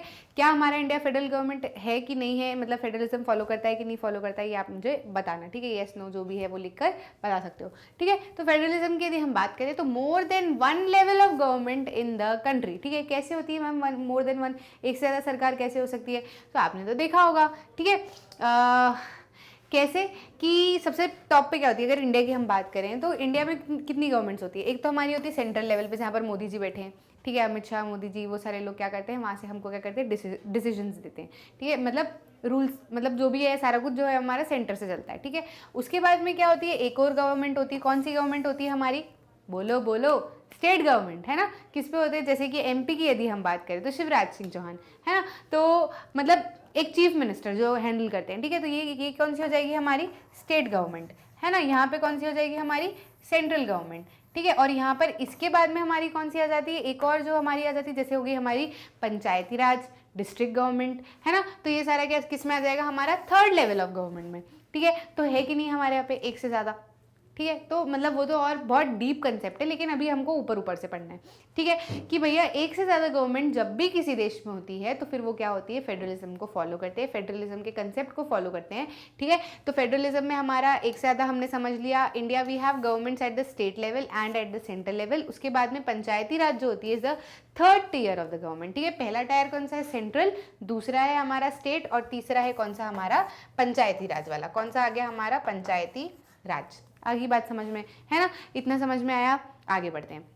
अब देखो एक चीज़ समझो कि फेडरलिज्म की हमको ज़रूरत क्यों पड़ती है, ठीक है। अब जैसे मान लो कि मोदी जी बैठे हैं हमारे सेंट्रल पे, ठीक है, वहाँ पर बैठे हैं, वो उनका काम कर रहे हैं, ठीक है। अब मुझे यहाँ पे हुई परेशानी, है ना, मेरे साथ में कुछ भी दिक्कत हो गई, है ना, जिसमें मुझे स्ट्रिक्ट एक्शन लेने की ज़रूरत है, तो अब मैं क्या करूँ, ट्रेन पकड़ूँ, टिकट करवाऊँ, फिर मोदी जी तक जाऊँ, है ना, फिर मेरे 4-5 दिन वैसे, जब तक तो मैं परेशानी भूल जाऊंगी कि मेरे को क्या परेशानी थी, ठीक है। तो why do we need federalism, the vast number of communities in India meant that a system of government needed to be devised that did not involve only persons sitting in the capital city of New Delhi and making decisions for everyone, ठीक है। ऐसा ना हो कि सिर्फ जो capital city में बैठकर हमारे लिए डिसीजन ले मतलब अब आप ऐसे नॉर्मल से देखोगे तो कितने कितने कितने सारे स्टेट्स हैं हमारे यहाँ पे, 29 स्टेट्स, 7 यूनियन टेरिटरीज, ठीक है। 29 स्टेट्स हो गए, है ना। उसके बाद में 7 यूनियन टेरिटरीज, फिर कितनी पंचायतें होती है, डेली बेसिस पे इतने सारे लफड़े होते हैं, तो कैसे सिर्फ एक सेंटर पे बैठ के वो सारी चीज़ों को हैंडल करेंगे, ठीक है। और फिर दूसरी बात ये भी होती है कि हमारी परेशानी को हम ही समझ सकते हैं, हमारे राज्य के लोग ही समझ सकते हैं। मैं कहूँ कि हमारे राज्य में ऐसा होता है, सेंट्रल वाले डिनाई कर दे कि नहीं नहीं नहीं नहीं नहीं ऐसा नहीं होता, आप तो झूठ बोल रहे हो, तो फिर कैसे चीज़ें समझ में आएंगी। इसलिए हमारे डिस्प्यूट जो है वो हम खुद ही सॉल्व कर सकते हैं, उसके लिए हम किसी और के ऊपर वापस से डिपेंडेंट नहीं हो सकते, है ना। आ रही है कि नहीं बात समझ में। तो ये प्रॉब्लम था, इसलिए हमको क्या ज़रूरत पड़ती है, फेडरल गवर्नमेंट की ज़रूरत पड़ती है, फेडरलिज्म की ज़रूरत पड़ती है कि क्या हो कि हर स्टेट की अपनी, जैसे सेंटर तो है ही, सेंटर किसको गाइड करेगा, स्टेट्स को गाइड करेगा, फिर स्टेट क्या करेगा, अपने लोकल गवर्नमेंट्स को गाइड करेगा, डिस्ट्रिक्ट गवर्नमेंट को गाइड करेगा, फिर हम तक क्या है सारी चीज़ें आएंगी। जैसे मोदी जी ने बोला कि भैया स्वच्छ भारत अभियान चलाना है, चलो सिपाहियों स्वच्छ भारत अभियान चलाएंगे, तो मेरे तक कैसे पहुंचा, उन्होंने ऑर्डर दिया स्टेट को, स्टेट गवर्नमेंट ने ऑर्डर दिया किसको, डिस्ट्रिक्ट गवर्नमेंट को, डिस्ट्रिक्ट गवर्नमेंट से ऑर्डर गया पंचायत पे, सारी सरकारों पे, ठीक है। तो फिर मतलब क्या हुआ, धीरे धीरे करके मेरे तक भी बातें आई और फिर सारी स्कीम्स चली और फिर धीरे धीरे क्या हुआ, वो मतलब जो भी मूवमेंट है वो क्या हुआ, सक्सेसफुल हुआ। तो इस तरीके से जो है वो काम चलता है। इसलिए हमको ज़रूरत भी पड़ती है कि भैया हमारे अगर कोई डिस्प्यूट हो तो फिर हम हर चीज़ के लिए थोड़े ना डिपेंडेंट रह जाएंगे कि भैया आप प्लीज़ हमारा सॉल्व कर दो, हमको ऐसी ऐसी दिक्कत हो रही है ना। इतना समझ में आया, ठीक है। उसके बाद में इंस्टीट while each state in India enjoys autonomy in exercising powers on certain issues subjects of national concern require that all these states follow the laws all these state follow the laws of the central government. ठीक है, the constitution contains list that detail the issues that each tier of the government can make laws on. ठीक है, अब जैसे ma'am आपने बोल दिया कि स्टेट अपने काम कर सकती हैं, पंचायती अपने काम कर सकती है, सेंट्रल अपने काम कर सकती है, तो कल को क्या ऐसा हो सकता है कि कोई भी स्टेट उठ के बोले कि नहीं नहीं मेरे को तो भारत में मज़ा नहीं आ रहा, मैं तो अलग हो जाऊंगा, मेरे को तो नहीं रहना यहाँ पे? ऐसी चीज़ हो सकती है क्या? बिल्कुल भी नहीं हो सकती। स्टेट के पास में भले अपने पावर्स हैं कि वो अपने पावर्स एक्सरसाइज कर सकते हैं, लेकिन इसका मतलब ये नहीं कि वो सेंटर को किसी चीज़ के लिए डिनाई कर सकता है। सेंटर हमेशा सुपरवाइज करेगा किसको? स्टेट गवर्नमेंट को। ठीक है, तो instead while each state in India enjoys autonomy in exercising powers on certain issues, subjects of national concern require that all these states follow the laws of central government। अगर national concern का कोई subject है तो उस पर क्या होगा? state government को क्या करना पड़ेगा? national government की बात माननी पड़ेगी, central government की बात माननी पड़ेगी। ठीक है, उसके बाद में एक और चीज़ आती है कि फेडरल गवर्नमेंट में क्या होता है, फेडरलिज्म में क्या होता है कि जो पावर्स होती है, कॉन्स्टिट्यूशन ने क्या कर रखा है, पावर्स को अलग अलग लिस्ट में डिवाइड कर रखा है। कौन कौन सी लिस्ट में डिवाइड कर रखा है? एक तो है हमारी यूनियन लिस्ट, ठीक है, दूसरी है हमारी स्टेट लिस्ट, और तीसरी है हमारी कौन सी लिस्ट? Concurrent list. ठीक है, इतना समझ में आया? ये 3 लिस्ट है हमारी। ठीक है, अब यूनियन लिस्ट, स्टेट लिस्ट और कॉन्करेंट लिस्ट में क्या क्या होता है मैम, क्यों बनाई गई है ये इसलिए होता है क्योंकि देखो स्टेट को कह दिया कि भैया तुम अपनी एक्सरसाइज पावर जो है वो एक्सरसाइज करो, पंचायती राज को कह दिया तुम अपना करो, सेंटर को कह दिया तुम अपना करो। ठीक है, लेकिन अगर कहीं पर लॉज बनाना है तो फिर लॉज कौन बनाएगा? ठीक है, तो इसलिए यूनियन को कह दिया कि भैया अगर भारत से रिलेटेड, जैसे कि एक्सटर्नल अफेयर से रिलेटेड कोई से भी प्रॉब्लम्स है, जैसे कि बाहर इंटरनल अफेयर से कोई, इंटरनेशनल अफेयर से कोई भी रिलेटेड प्रॉब्लम है, उस पर कुछ अगर कुछ करना है तो कौन काम करेगा? यूनियन काम करेगा। स्टेट पंचायत नहीं करेगा कि ऐसा होना चाहिए ऐसा होना चाहिए। ठीक है, वो काम किसका है? यूनियन का। ठीक है, तो ये किस में डाल दिया? ये वाला प्रॉब्लम इंटरनेशनल अफेयर्स हो गए और भी दूसरी चीज़ें हो गई, उसको किस में डाल दिया? यूनियन लिस्ट में। कौन हैंडल करेगा इसको? Central government. ठीक है, फिर उसके बाद में अगर हम स्टेट लिस्ट की बात करें तो स्टेट लिस्ट में क्या होता है? स्टेट लिस्ट में जो होता है वो कौन कौन से आ जाएंगे भैया हमारे? स्टेट लिस्ट में भी जो है बहुत सारे इनको दिए गए हैं कि भैया आप देख लो कि लड़ाई झगड़े हैं या फिर ये सारी चीज़ें हैं तो वो स्टेट के पास में चले जाएंगे। और जैसे एजुकेशन वगैरह वाली चीज़ है वो किसके पास में दे दी भैया कि कॉन्करेंट लिस्ट आप रख लो। ठीक है, तो ऐसी सारी चीज़ें जो है वो डिवाइड कर रखी है और भी आप डिटेल में इसको पढ़ सकते हो। आपके एनसीईआरटी में भी जो है आपको ये दिया हुआ है कि कैसे यूनियन लिस्ट, स्टेट लिस्ट और कॉन्करेंट लिस्ट जो है वो डिवाइडेड है। और क्यों डिवाइडेड है? वो डिवाइडेड इसीलिए है ताकि फिर कोई ये ना बोले कि नहीं मेरे को तो ये टॉपिक पसंद आ रहा है, इस पर मेरे को आता है, मैं लॉ इस पर बनाऊंगा। ठीक है, ये सारी चीज़ें ना हो और इन लोगों में ही आपस में लड़ाई झगड़े ना हो, इसको इंश्योर करने के लिए कॉन्स्टिट्यूशन में क्या किया गया है? सब टायर्स को अपने अपने काम दिए गए हैं कि भैया आपको लॉ इस पर बनाना है, आपको इस चीज़ का ध्यान रखना है, आप ये काम कीजिएगा ताकि क्या हो, सारी चीज़ें फ्लो में चलती रहे। ठीक है, इतना समझ में आया? आगे बात समझ। ठीक है, आगे बढ़ते हैं। In addition constitution also specifies where each tier of the government can get the money for the work that it does. ठीक है, अब काम करती है स्टेट गवर्नमेंट को भी काम करना पड़ता है, सेंट्रल गवर्नमेंट को भी काम करना पड़ता है, अलग अलग स्टेट लेवल पे भी काम होते हैं। तो फिर क्या है, कॉन्स्टिट्यूशन ने ये दिया गया है, कॉन्स्टिट्यूशन में ये डिफाइन किया गया है कि भैया स्टेट का अगर काम कर रही है स्टेट गवर्नमेंट तो उसको पैसा कहाँ से मिलेगा, उस चीज़ की भी उसमें दिया गया है। जैसे स्टेट जीएसटी अलग हो जाता है, ठीक है, वहाँ पे भी आके क्या होता है अपना जीएसटी लगता है। तो ऐसे बहुत सारे टैक्सेस है अलग अलग तरीके के जो स्टेट लेवल पे भी मिलते हैं और सेंट्रल गवर्नमेंट के भी बजट में भी आ जाती है चीज़ें। तो फिर क्या होता है वहाँ से उनको पैसा मिल जाता है। मतलब ऐसा नहीं कि कल को सेंटर के कोई बन गए हमारे लीडर और वो कहते हैं कि नहीं ये वाला स्टेट मेरे को नहीं पसंद है, मैं नहीं देने वाला इसको पैसा, तो फिर उसकी वर्किंग कैसे होगी, है ना। तो वो सारी चीज़ें, ऐसी चीज़ें ना हो, इसलिए कॉन्स्टिट्यूशन ने क्या कर रखा है वो चीज़ भी अच्छे से मेंशन की गई है। Under federalism the states are not merely agents of federal government but draw their authority from the constitution as well.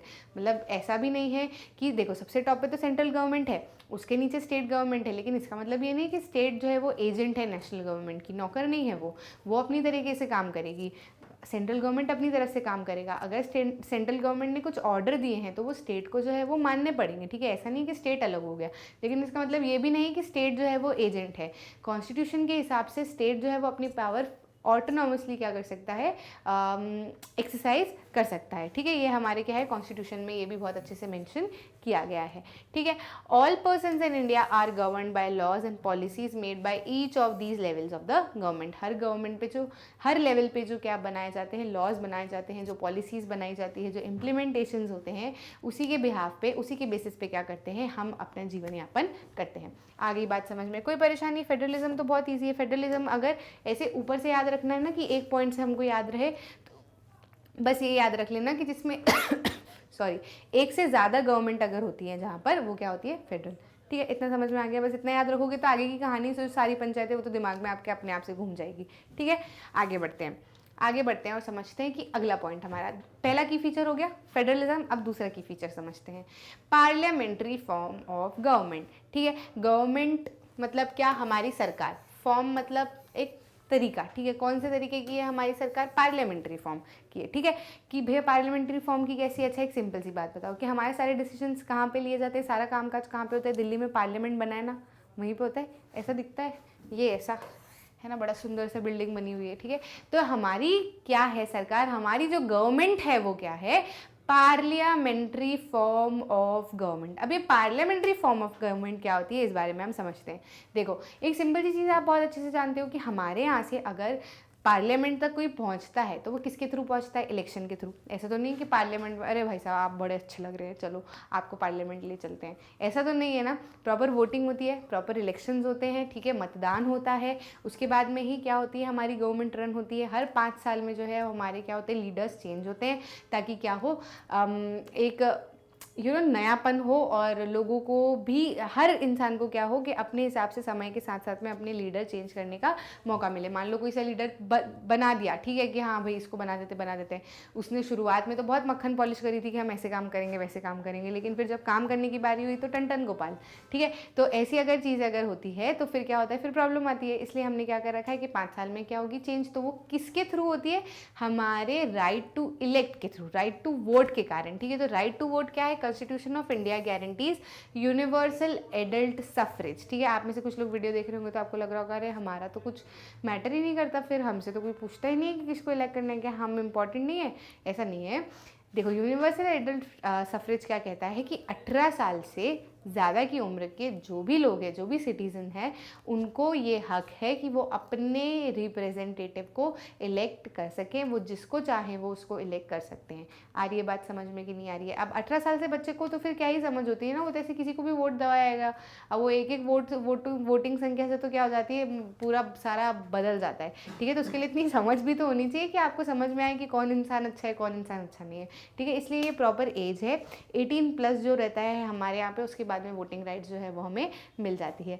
ठीक है, this means that people of India have a direct role in electing their representative. आपसे कभी कोई बोले कि भैया वो आपके नेता है, आप कभी ऐसे सोचोगे अरे वो नेताजी है, उनसे कैसे बात करेंगे, उनके पास में कैसे जाएंगे? अरे भाई, तुम्हारे ही द्वारा इलेक्ट किए गए हैं, अपने ही माता पिता ने इलेक्ट किए थे, हम ही उनको इस काबिल बनाते हैं कि वो नॉर्मल ज़िंदगी से क्या होते हैं, डिसीजन मेकिंग वाली पॉलिसी में वो जंप कर जाते हैं। किसके कारण? अगर हम वोट ही ना दें, अगर हम उनको इलेक्ट ही ना करें, तो वो कैसे MP MLA बनेंगे? आ रही है कि नहीं आ रही बात समझ में? ठीक है, तो इसलिए हमारा अगर बोला जाए भारत में तो पीपल्स गवर्नमेंट होती है, by the people for the people to the people. ठीक है, कि सरकार हमारे ही द्वारा बनाई जाती है, हमारे लिए बनाई जाती है, और हम ही में से कुछ लोग खड़े होते हैं और सरकार बनाते हैं। ठीक है, आ रही है कि नहीं आ रही बात समझ में? ठीक है, तो हमारे यहाँ क्या होता है, this means that people of India have a direct role in electing representative of the country. ठीक है, इतना समझ में आ गया?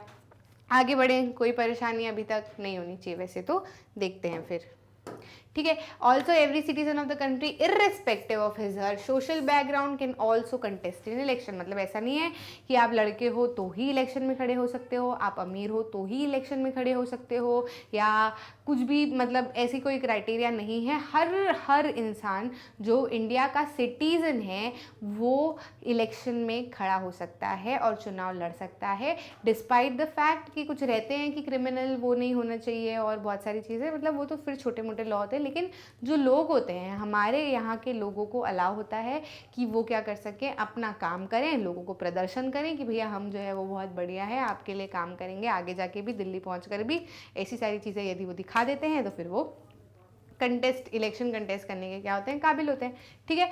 These representatives are accountable to the people. अब ऐसा नहीं है भाई कि भाई बन गए नेता तो हा अब तो हमारी कोई कुछ नहीं उखाड़ सकता, ऐसा नहीं है, कभी भी उखड़ जाता है, ठीक है। तो मतलब क्या होता है ना कि हाथ में किसके हैं, आखिरी टाइम तक जनता के हाथ में। जनता चाहे तो बना सकती है, जनता चाहे तो बिगाड़ भी सकती है, क्योंकि इलेक्शन कैसे होते हैं, हर 5 साल में, ठीक है। These representatives are accountable to the people. अगर कुछ गड़बड़ होती है, कुछ भी परेशानी होती है, तो इनको बताना होता है लोगों को। मतलब ऐसा नहीं कि लोग पूछ नहीं सकते, PIL फाइल हो जाती है आजकल। तो इतनी स्कीम्स हैं, इतनी पॉलिसीज़ हैं, और सोशल मीडिया इतना एक्टिव हो चुका है कि भाई घर में बैठे, एक कमरे में बैठे हुए, या कहीं ट्रेन में हो, कहीं बस में हो, कहीं बहुत देश के रिमोट एरिया में भी हो ना, तब भी आप किसी की भी ऐसे चुटकी बजाते हुए 12 बजा सकते हो, क्योंकि अकाउंटेबल है हर इंसान। मतलब ऐसा नहीं कि हम नेता बन गए तो हम कुछ भी करेंगे, क्योंकि हमारे यहाँ पे सुप्रीमेसी किसी की नहीं है। हमारे यहाँ पे सुप्रीमेसी कानून की सुप्रीमेसी है। कानून से ऊपर कोई भी नहीं है, कोई भी बंदा, एक भी बंदा नहीं है, ठीक है। तो हमारे यहाँ सुप्रीमेसी अगर कानून की है, तो यदि किसी को कोई भी किसी भी तरीके की परेशानी आती है, भले वो नेता परेशान करता हो या बड़े से बड़ा हमारा अगर प्राइम मिनिस्टर भी गलत डिसीजन लेता है, तो वो भी अकाउंटेबल होता है टू द पीपल, ठीक है। लोग उनसे सवाल कर सकते हैं कि आपने ये डिसीजन लिया तो किस बेसिस पे लिया, ठीक है। इतना समझ में आया है। आगे बढ़ते हैं। अब हम आ जाते हैं, देखो फेडरलिज्म हो गया, ये समझ में आ गया। पार्लियामेंट्री फॉर्म ऑफ गवर्नमेंट क्या होती है, पार्लियामेंट में होती है, लोग ही इलेक्ट करते हैं और लोग ही क्या करते हैं, लेकर जाते हैं, ठीक है। और जो इलेक्टेड रिप्रेजेंटेटिव होते हैं वो क्या होते हैं, अकाउंटेबल होते हैं टू द पीपल। ऐसा नहीं है कि वो अपनी मर्जी से कुछ भी डिसीजन ले सकते हैं। इतना समझ में आया, ठीक। आगे बढ़ते हैं और बात करते हैं हम हमारी सेपरेशन ऑफ पावर्स की। सेपरेशन ऑफ पावर्स क्या है, सेपरेशन ऑफ पावर्स मतलब according to the constitution there are 3 organs of the government. कितने ऑर्गन्स ऑफ गवर्नमेंट है, बोलो साथ में बोलो, कितने ऑर्गन्स ऑफ गवर्नमेंट है। There are 3 organs of government. क्या करते हैं ये ऑर्गन्स ऑफ गवर्नमेंट, ये ऑर्गन्स ऑफ गवर्नमेंट, पहले इनके नाम जान लेते हैं, ठीक है। ये ऑर्गन्स ऑफ गवर्नमेंट क्या क्या है, लेजिस्लेचर, एग्जीक्यूटिव एंड जुडिशरी, ठीक है। ये 3 ऑर्गन्स बनाए गए हैं, है ना। वो अलग था, टायर्स अलग थे, वो किस में थे, हमारे फेडरलिज्म में। ये तो क्या है, हमारे काम किस तरीके से होता है इस बारे में हम इसमें बात करेंगे। सबसे पहले बात कर लेते हैं हम लेजिस्लेचर की। किसकी बात कर लेते हैं, लेजिस्लेचर की। लेजिस्लेचर क्या करता है, the legislature refers to our elected representative, ठीक है। जिन लोगों को हम इलेक्ट करते हैं, आपने वोट दिया, चुनाव में खड़े हो गए भैया, ठीक है। कोई भी बबलू भैया चुनाव में खड़े हो गए और बढ़िया उनके नारे लग रहे हैं, हमारा नेता कैसा हो, बबलू भैया जैसा हो। अब वो जीत गए, ठीक है। जब वो जीत गए तो वो क्या करेंगे, वो क्या करेंगे, लॉज बनाएंगे।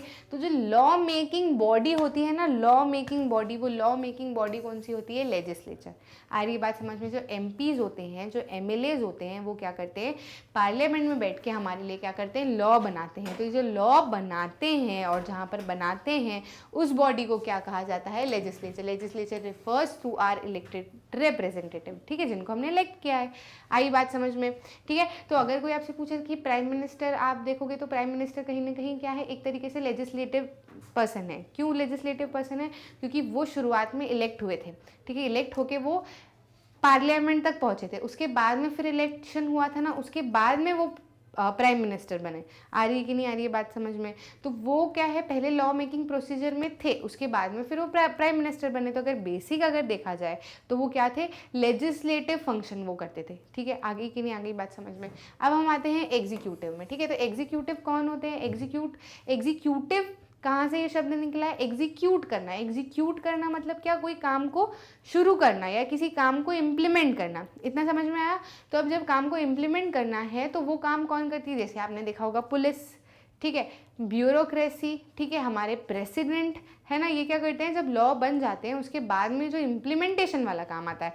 कानून तो बना दिया कि चोरी नहीं करनी, लेकिन चोरी अगर हुई है तो फिर कौन काम करेगा, काम प्रोसेस में कौन आती है, पुलिस, ठीक है।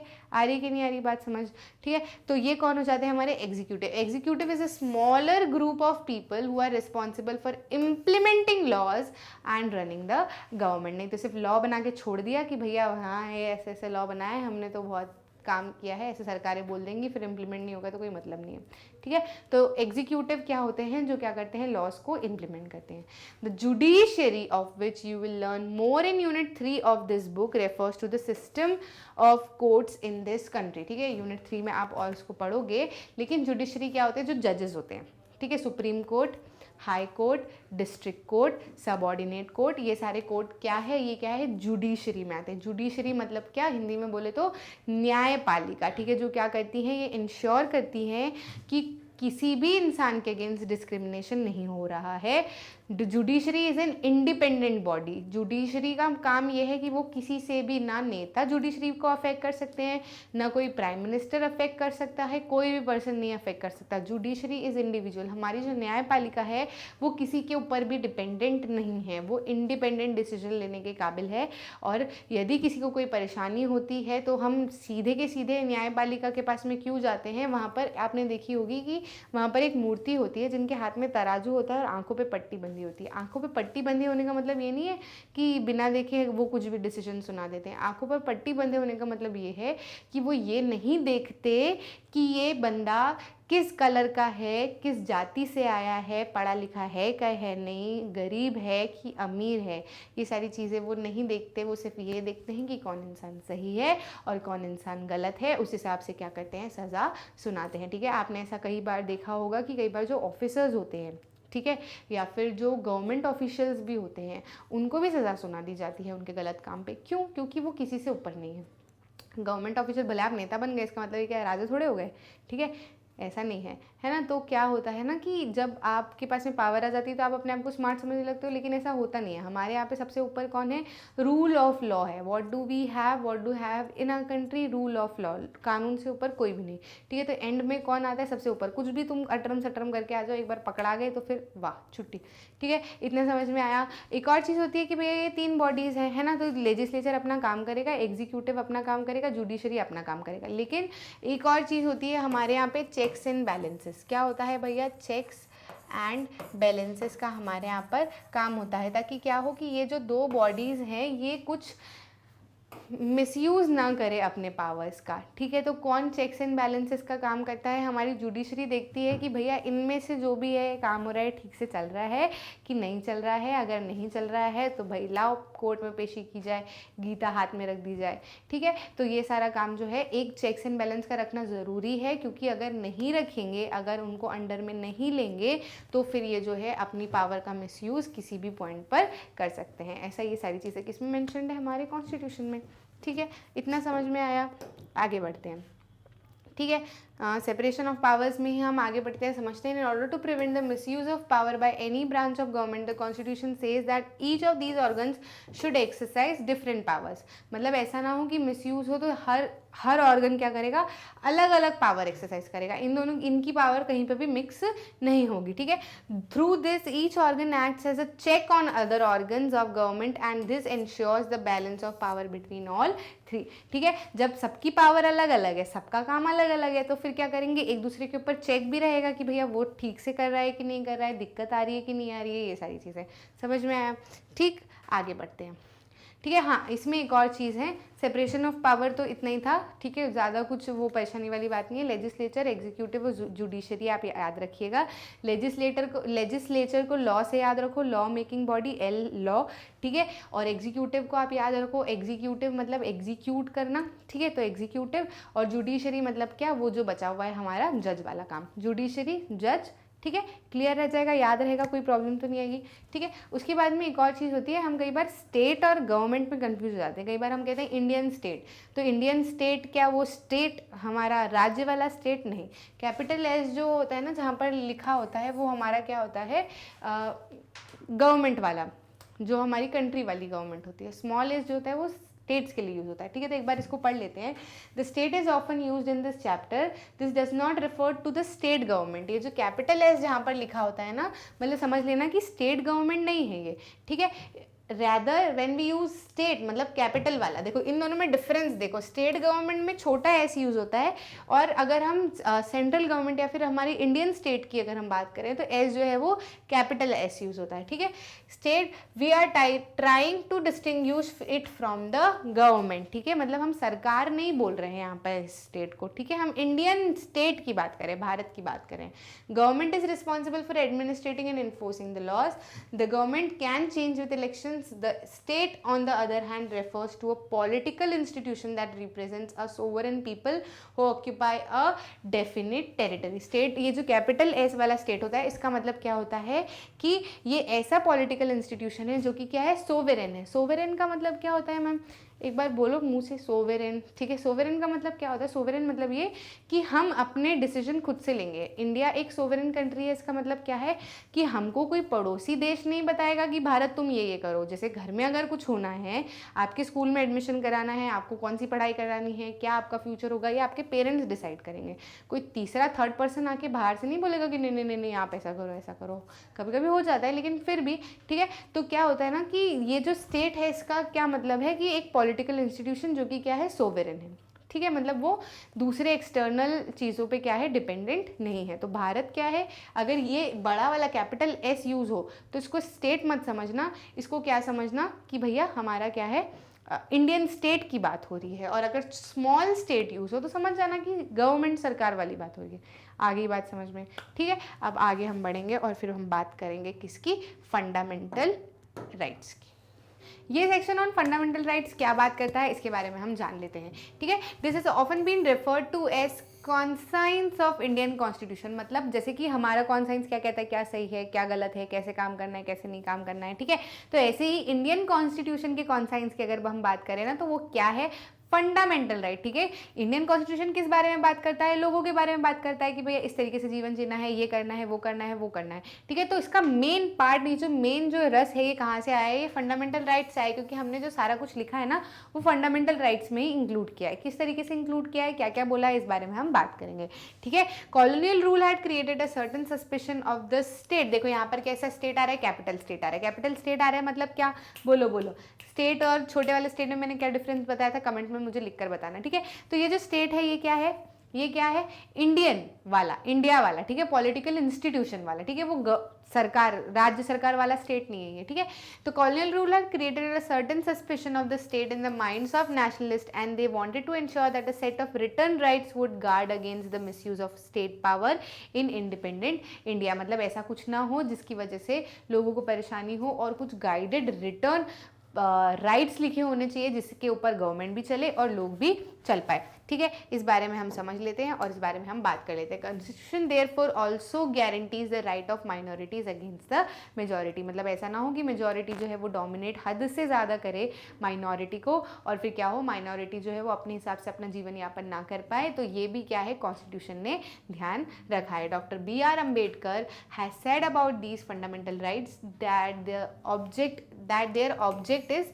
To fold. मतलब दो फोल्ड मतलब दो तरीके से फंडामेंटल राइट्स जो है वो काम करेंगी. पहला तरीका क्या, the first objective is that every citizen must be in position to claim these rights. मतलब ऐसा ना हो कि भैया चलो बधाइयाँ, बहुत बहुत आपका कॉन्स्टिट्यूशन बन गया, सब कुछ हो गया, ठीक है आप आज़ाद हो गए, कॉन्स्टिट्यूशन बना दिया आपने, पॉलिटिकल पार्टीज बना दी, लेकिन जो लोग हैं, जो देशवासी है, वो इस स्थिति में ही नहीं है कि अगर मान लो उनकी राइट एक्सप्लॉइट हो रही है या कोई उन राइट को क्या कर रहा है, एक्सप्लॉइट कर रहा है, तो वो जुडिशरी के पास जा ही ना पाए, या फिर जो है इलेक्शन वो इलेक्ट कर ही ना पाए अपने रिप्रेजेंटेटिव को. ऐसी सारी परिस्थितियां अगर आएंगी तो फिर कैसे काम चलेगा. इसलिए इम्प्लीमेंटिव लेवल पे भी ये डॉक्टर BR अम्बेडकर ने कहा था कि फंडामेंटल राइट्स जो है वो टू फोल्ड ऑब्जेक्टिव के साथ में है. पहला ऑब्जेक्टिव तो ये कि लोग इस स्थिति में होने चाहिए कि अगर राइट को कोई क्या कर रहा है, हमारा एक्सप्लॉइट कर रहा है, तो हम क्या करें, उसके अगेंस्ट खड़े हो सके और उसको क्लेम कर सके कि भैया ये हमारा क्या है, अधिकार है. ठीक है, and secondly these rights must be in binding upon every authority that has got the power to make laws. ठीक है, लॉज जो बना रहा है उसके साथ में भी क्या होना चाहिए, बाइंडिंग होना चाहिए विद द एवरी अथॉरिटी. ठीक है, in addition to the fundamental rights the constitution also has a section called directive principle of state policy. इसके बारे में भी हम क्या करेंगे, बात करेंगे. ठीक है, this section was designed by the members of constituent assembly to ensure greater social economic reforms. अगर कोई पूछे कि फंडामेंटल राइट्स क्यों बनाई गई थी, तो ये उसका आंसर है, this was designed by the member of Constituent Assembly to ensure greater social economic reforms and to serve as a guide to the independent Indian state to institute laws and policies that help reduce the poverty of the masses. आगे बात समझ में क्यों बनाई थी, ये समझ में आ गया, शुरू से ही पढ़ रहे हैं हम तो, अभी पूरे चैप्टर में हमने यही समझा है, ठीक है। लेकिन एक proper line by line word to word भी चूज़ करना, ठीक है ना, आंसर लिखते टाइम या फिर चीज़ों को समझते टाइम, या कहीं एमसीक्यू में आ जाता है तो फिर इस तरीके से आप इसको समझ सकते हो, ठीक है। अब फंडामेंटल राइट्स क्या है, ज़्यादा वो नहीं करेंगे हम, सीधे फंडामेंटल राइट्स पे हमारे आ जाते हैं। तो बहुत सारी हमारी फंडामेंटल राइट्स है। अभी यहाँ पर हम कितनी फंडामेंटल राइट्स के बारे में बात करेंगे, हमारे यहाँ पर अभी हम बात करने वाले हैं 6 फंडामेंटल राइट्स के बारे में और एक directive principle of state policy के बारे में, ठीक है। तो हमारी फंडामेंटल राइट कितनी है, 6 फंडामेंटल राइट्स है, जिसमें सबसे पहली वाली है राइट टू इक्वालिटी, मतलब समानता का अधिकार। अगर आप डार्क कलर के हैं या आप गोरे चिट्टे हैं, कोई फ़र्क नहीं पड़ता। आप लंबे हैं, आप छोटे हैं, कोई फ़र्क नहीं पड़ता।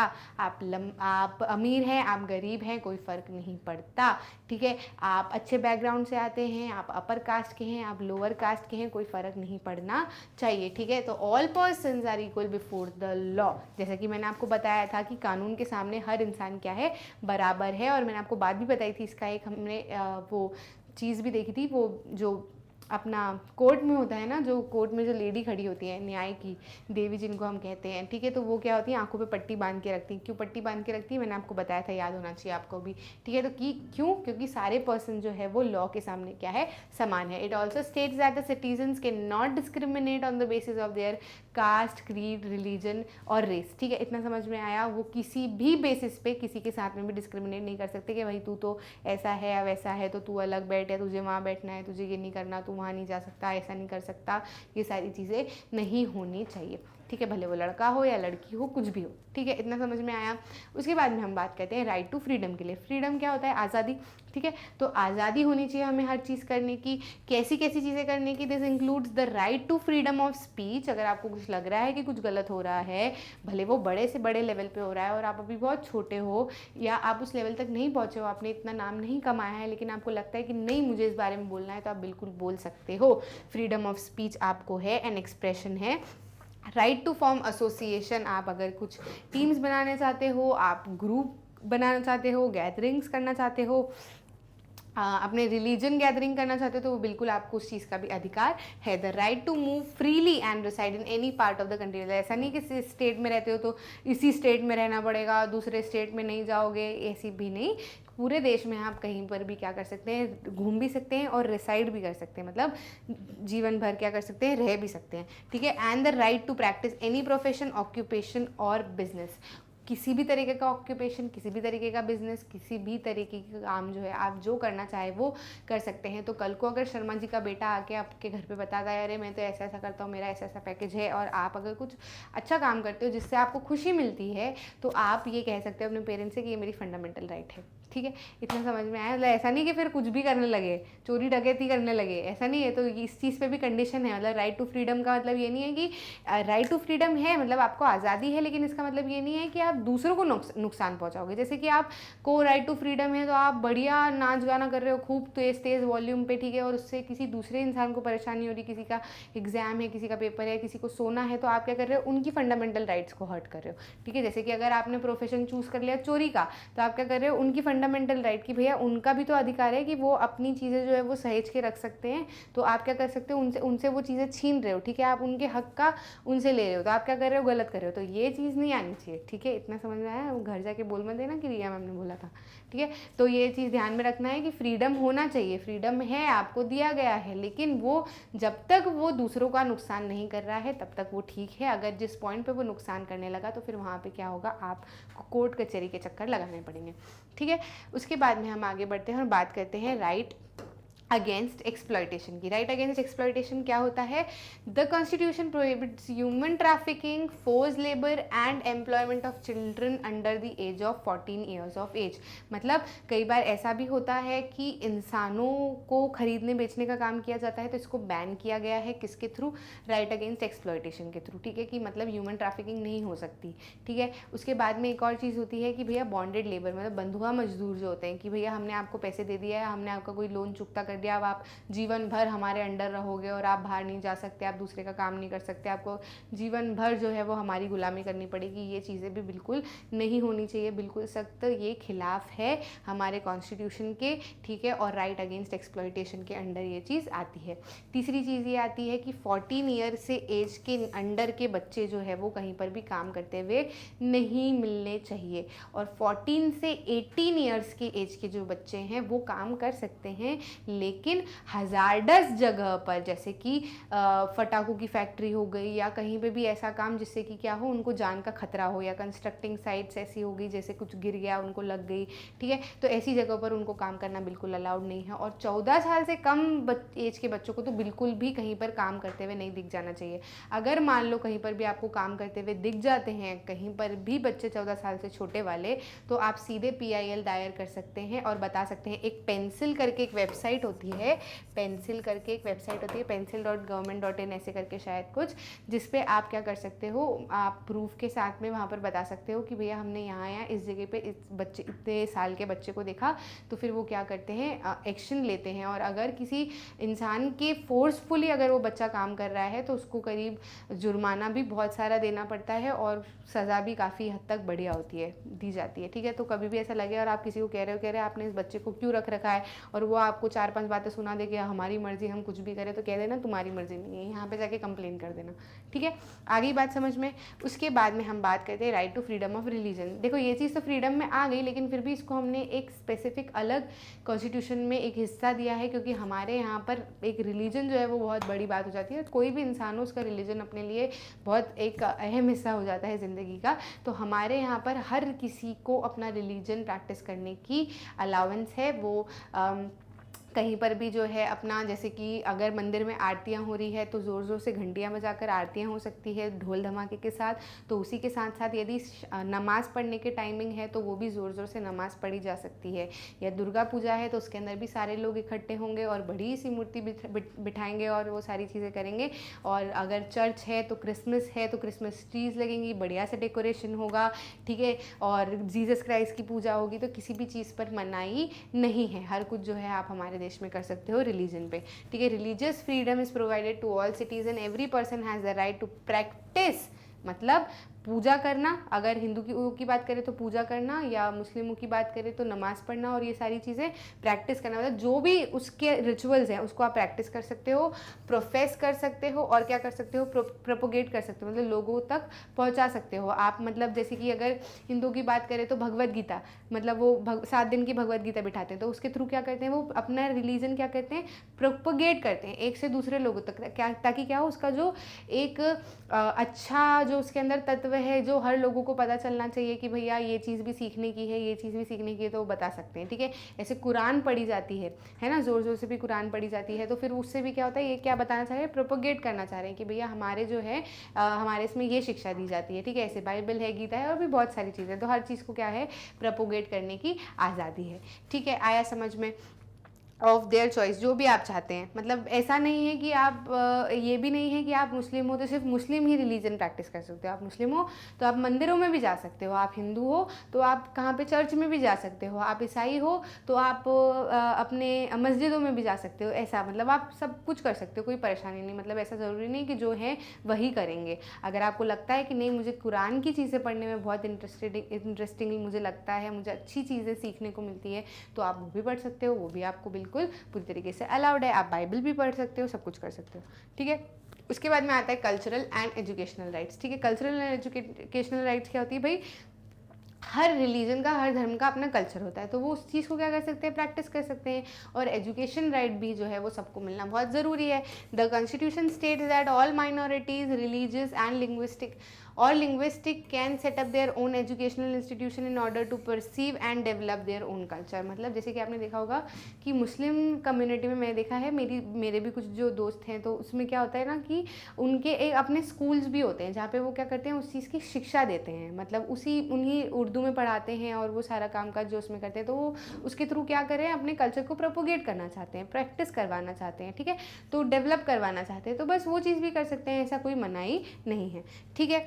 राइट टू कॉन्स्टिट्यूशनल रेमेडीज़, ये जो है ये बहुत इंपॉर्टेंट राइट हो जाती है। ये जो है सारा तत्व जो है इसके अंदर है सारी राइट्स का। कैसे है भैया सारी राइट्स का तत्व? इसलिए है इसमें क्योंकि आप पढ़िए, this allow citizens to move to the court if they believe that any of the fundamental rights have been violated by the state. Rights तो दे दी, लेकिन अगर कोई राइट वॉयलेट होती है, कोई आपको परेशान करता है या आपको उस राइट को प्रैक्टिस करने के लिए अलाउ नहीं करता है, कोई कहता है कि नहीं भाई आप नहीं कुरान पढ़ सकते, या कोई कहता है कि नहीं आरती के टाइम पे ज़ोर ज़ोर से नहीं आप घंटियाँ बजा सकते, तो ये क्या क्या हो रहा है, आपकी राइट जो है वो एक्सप्लॉइट हो रही है। तो आप क्या कर सकते हो, राइट टू कॉन्स्टिट्यूशनल रेमेडीज़ है भैया आपके पास में, कि आप सीधे दौड़ भाग के जजों के पास में जा सकते हो, कोर्ट में जा सकते हो और ये बता सकते हो कि नहीं मुझे इस चीज़ के लिए मना किया जा रहा है। और सिर्फ मंदिर मस्जिद वाली बात नहीं है, कोई सी भी राइट हमने देखी, कोई भी फ्रीडम हो, इक्वालिटी हो, कल्चर एजुकेशन हो, ऐसी कोई भी राइट अगर आपकी एक्सप्लॉइट हो रही है या वॉयलेट हो रही है, कोई कर रहा है, तो ये आपका अधिकार है कि आप उसको लेकर कोर्ट भी जा सकते हैं और उसका क्या कर सकते हैं, अपना न्याय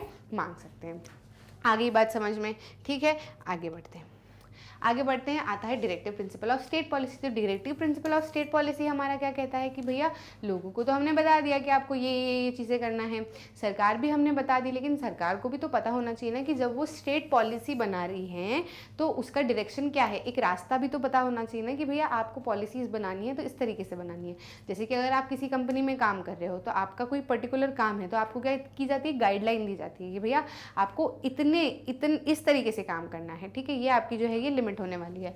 तो स्टेट पॉलिसी की भी क्या है, डीपीएसपीस जो है वो हमारे लिए बनाए गए हैं। इसमें पढ़िएगा, to ensure greater social economic reforms and to serve as a guide to the independent Indian state to institute laws and policies that help to reduce the poverty of the masses. ठीक है, कुछ इस तरीके से जो है आपको policies बनानी है कि ये सारी चीज़ें क्या हो, उसके अंदर क्या हो, इंक्लूडेड हो। आगे बात समझ में? तो ये क्या था हमारा फंडामेंटल राइट्स के बारे में। आगे बढ़ते हैं। आई होप आपको अच्छे से समझ में आ गया होगा। फंडामेंटल राइट्स बहुत ईजी है, मतलब इक्वालिटी से ही समझ आ जा रहा है, ठीक है, रिलीजन से ही समझ आ जा रहा है। थोड़ा सा आप पढ़ लोगे तो आपको हमेशा हमेशा याद रहेगा। मुझे बहुत बहुत अच्छे से याद रहता है, ये बहुत बढ़िया चीज़ है, अच्छा भी लगता है और कभी फील भी नहीं होता कि भैया हम कहीं ना कहीं कमज़ोर है या हमारे पास में कोई अधिकार नहीं है। ठीक है, उसके बाद में हम बात करें हमारे आखिरी वाले की फीचर की, जो कि है सेक्युलरिज्म। सेक्युलरिज्म क्या होता है? Secular state is one in which the state does not officially promote any one religion as the state religion. मतलब अगर भारत की हम बात करें तो देखा जाए तो भले हिंदू मेजॉरिटी आपको दिख सकती है, लेकिन इसका मतलब ये नहीं है कि भारत देश का जो धर्म है वो हिंदू है, ठीक है, हिंदुत्व वो फॉलो करता है, ऐसा कुछ नहीं है। ठीक है, मतलब अगर कोई सा स्टेट सेक्युलर है, कोई भी, मतलब अगर कोई भी कंट्री अगर खुद को सेक्युलर कह रही है, इसका मतलब ये है कि उस पर्टिकुलर कंट्री का कोई एक धर्म नहीं होगा। ठीक है, मतलब वो ये नहीं कहेंगे, जैसे कि अगर हम बात करें जैसे पाकिस्तान, तो वो कैसा है, इस्लामिक स्टेट है, ठीक है, वो उनका क्या है, अपना एक है ही कि भैया हम क्या है, हम इस्लामिक कंट्री है। ठीक है, ऐसे भी बहुत सारी कंट्रीज़ हैं जिसमें क्या होता है, अपना एक धर्म जो है वो फॉलो होता है, रिलीजन जो है वो फॉलो होता है, स्टेट का रिलीजन होता है। लेकिन हमारे यहाँ पे स्टेट का कोई रिलीजन नहीं है। भले मेजॉरिटी किसी पर्टिकुलर रिलीजन की हो सकती है, लेकिन स्टेट का कोई पर्टिकुलर रिलीजन नहीं है और हम किसी भी स्टेट के लेवल पे क्या करते हैं, किसी भी रिलीजन को प्रमोट नहीं कर सकते। ठीक है, हालांकि ये होता है भाई किसी को जो पसंद है वो कर सकता है, उस बारे में बता सकता है, बचाव कर सकता है, लेकिन इसका मतलब ये नहीं कि स्टेट का वो रिलीजन हो जाएगा। ठीक है, इतना समझ में आया।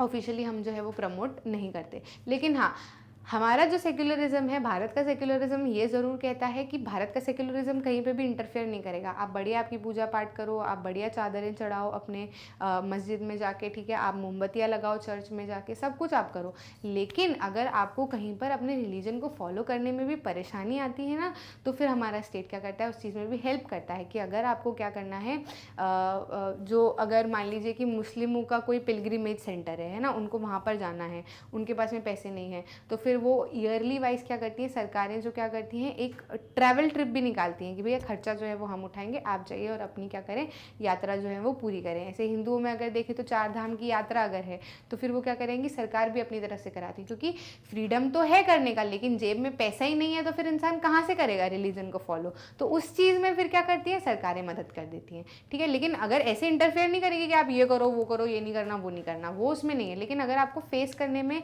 या उसको प्रोपोगेट करने में, या फिर अगर आपको कोई परेशानी आ रही है कि आप नहीं कर पा रहे हो, तो फिर वहाँ पे क्या करती है, सरकार हेल्प करती है।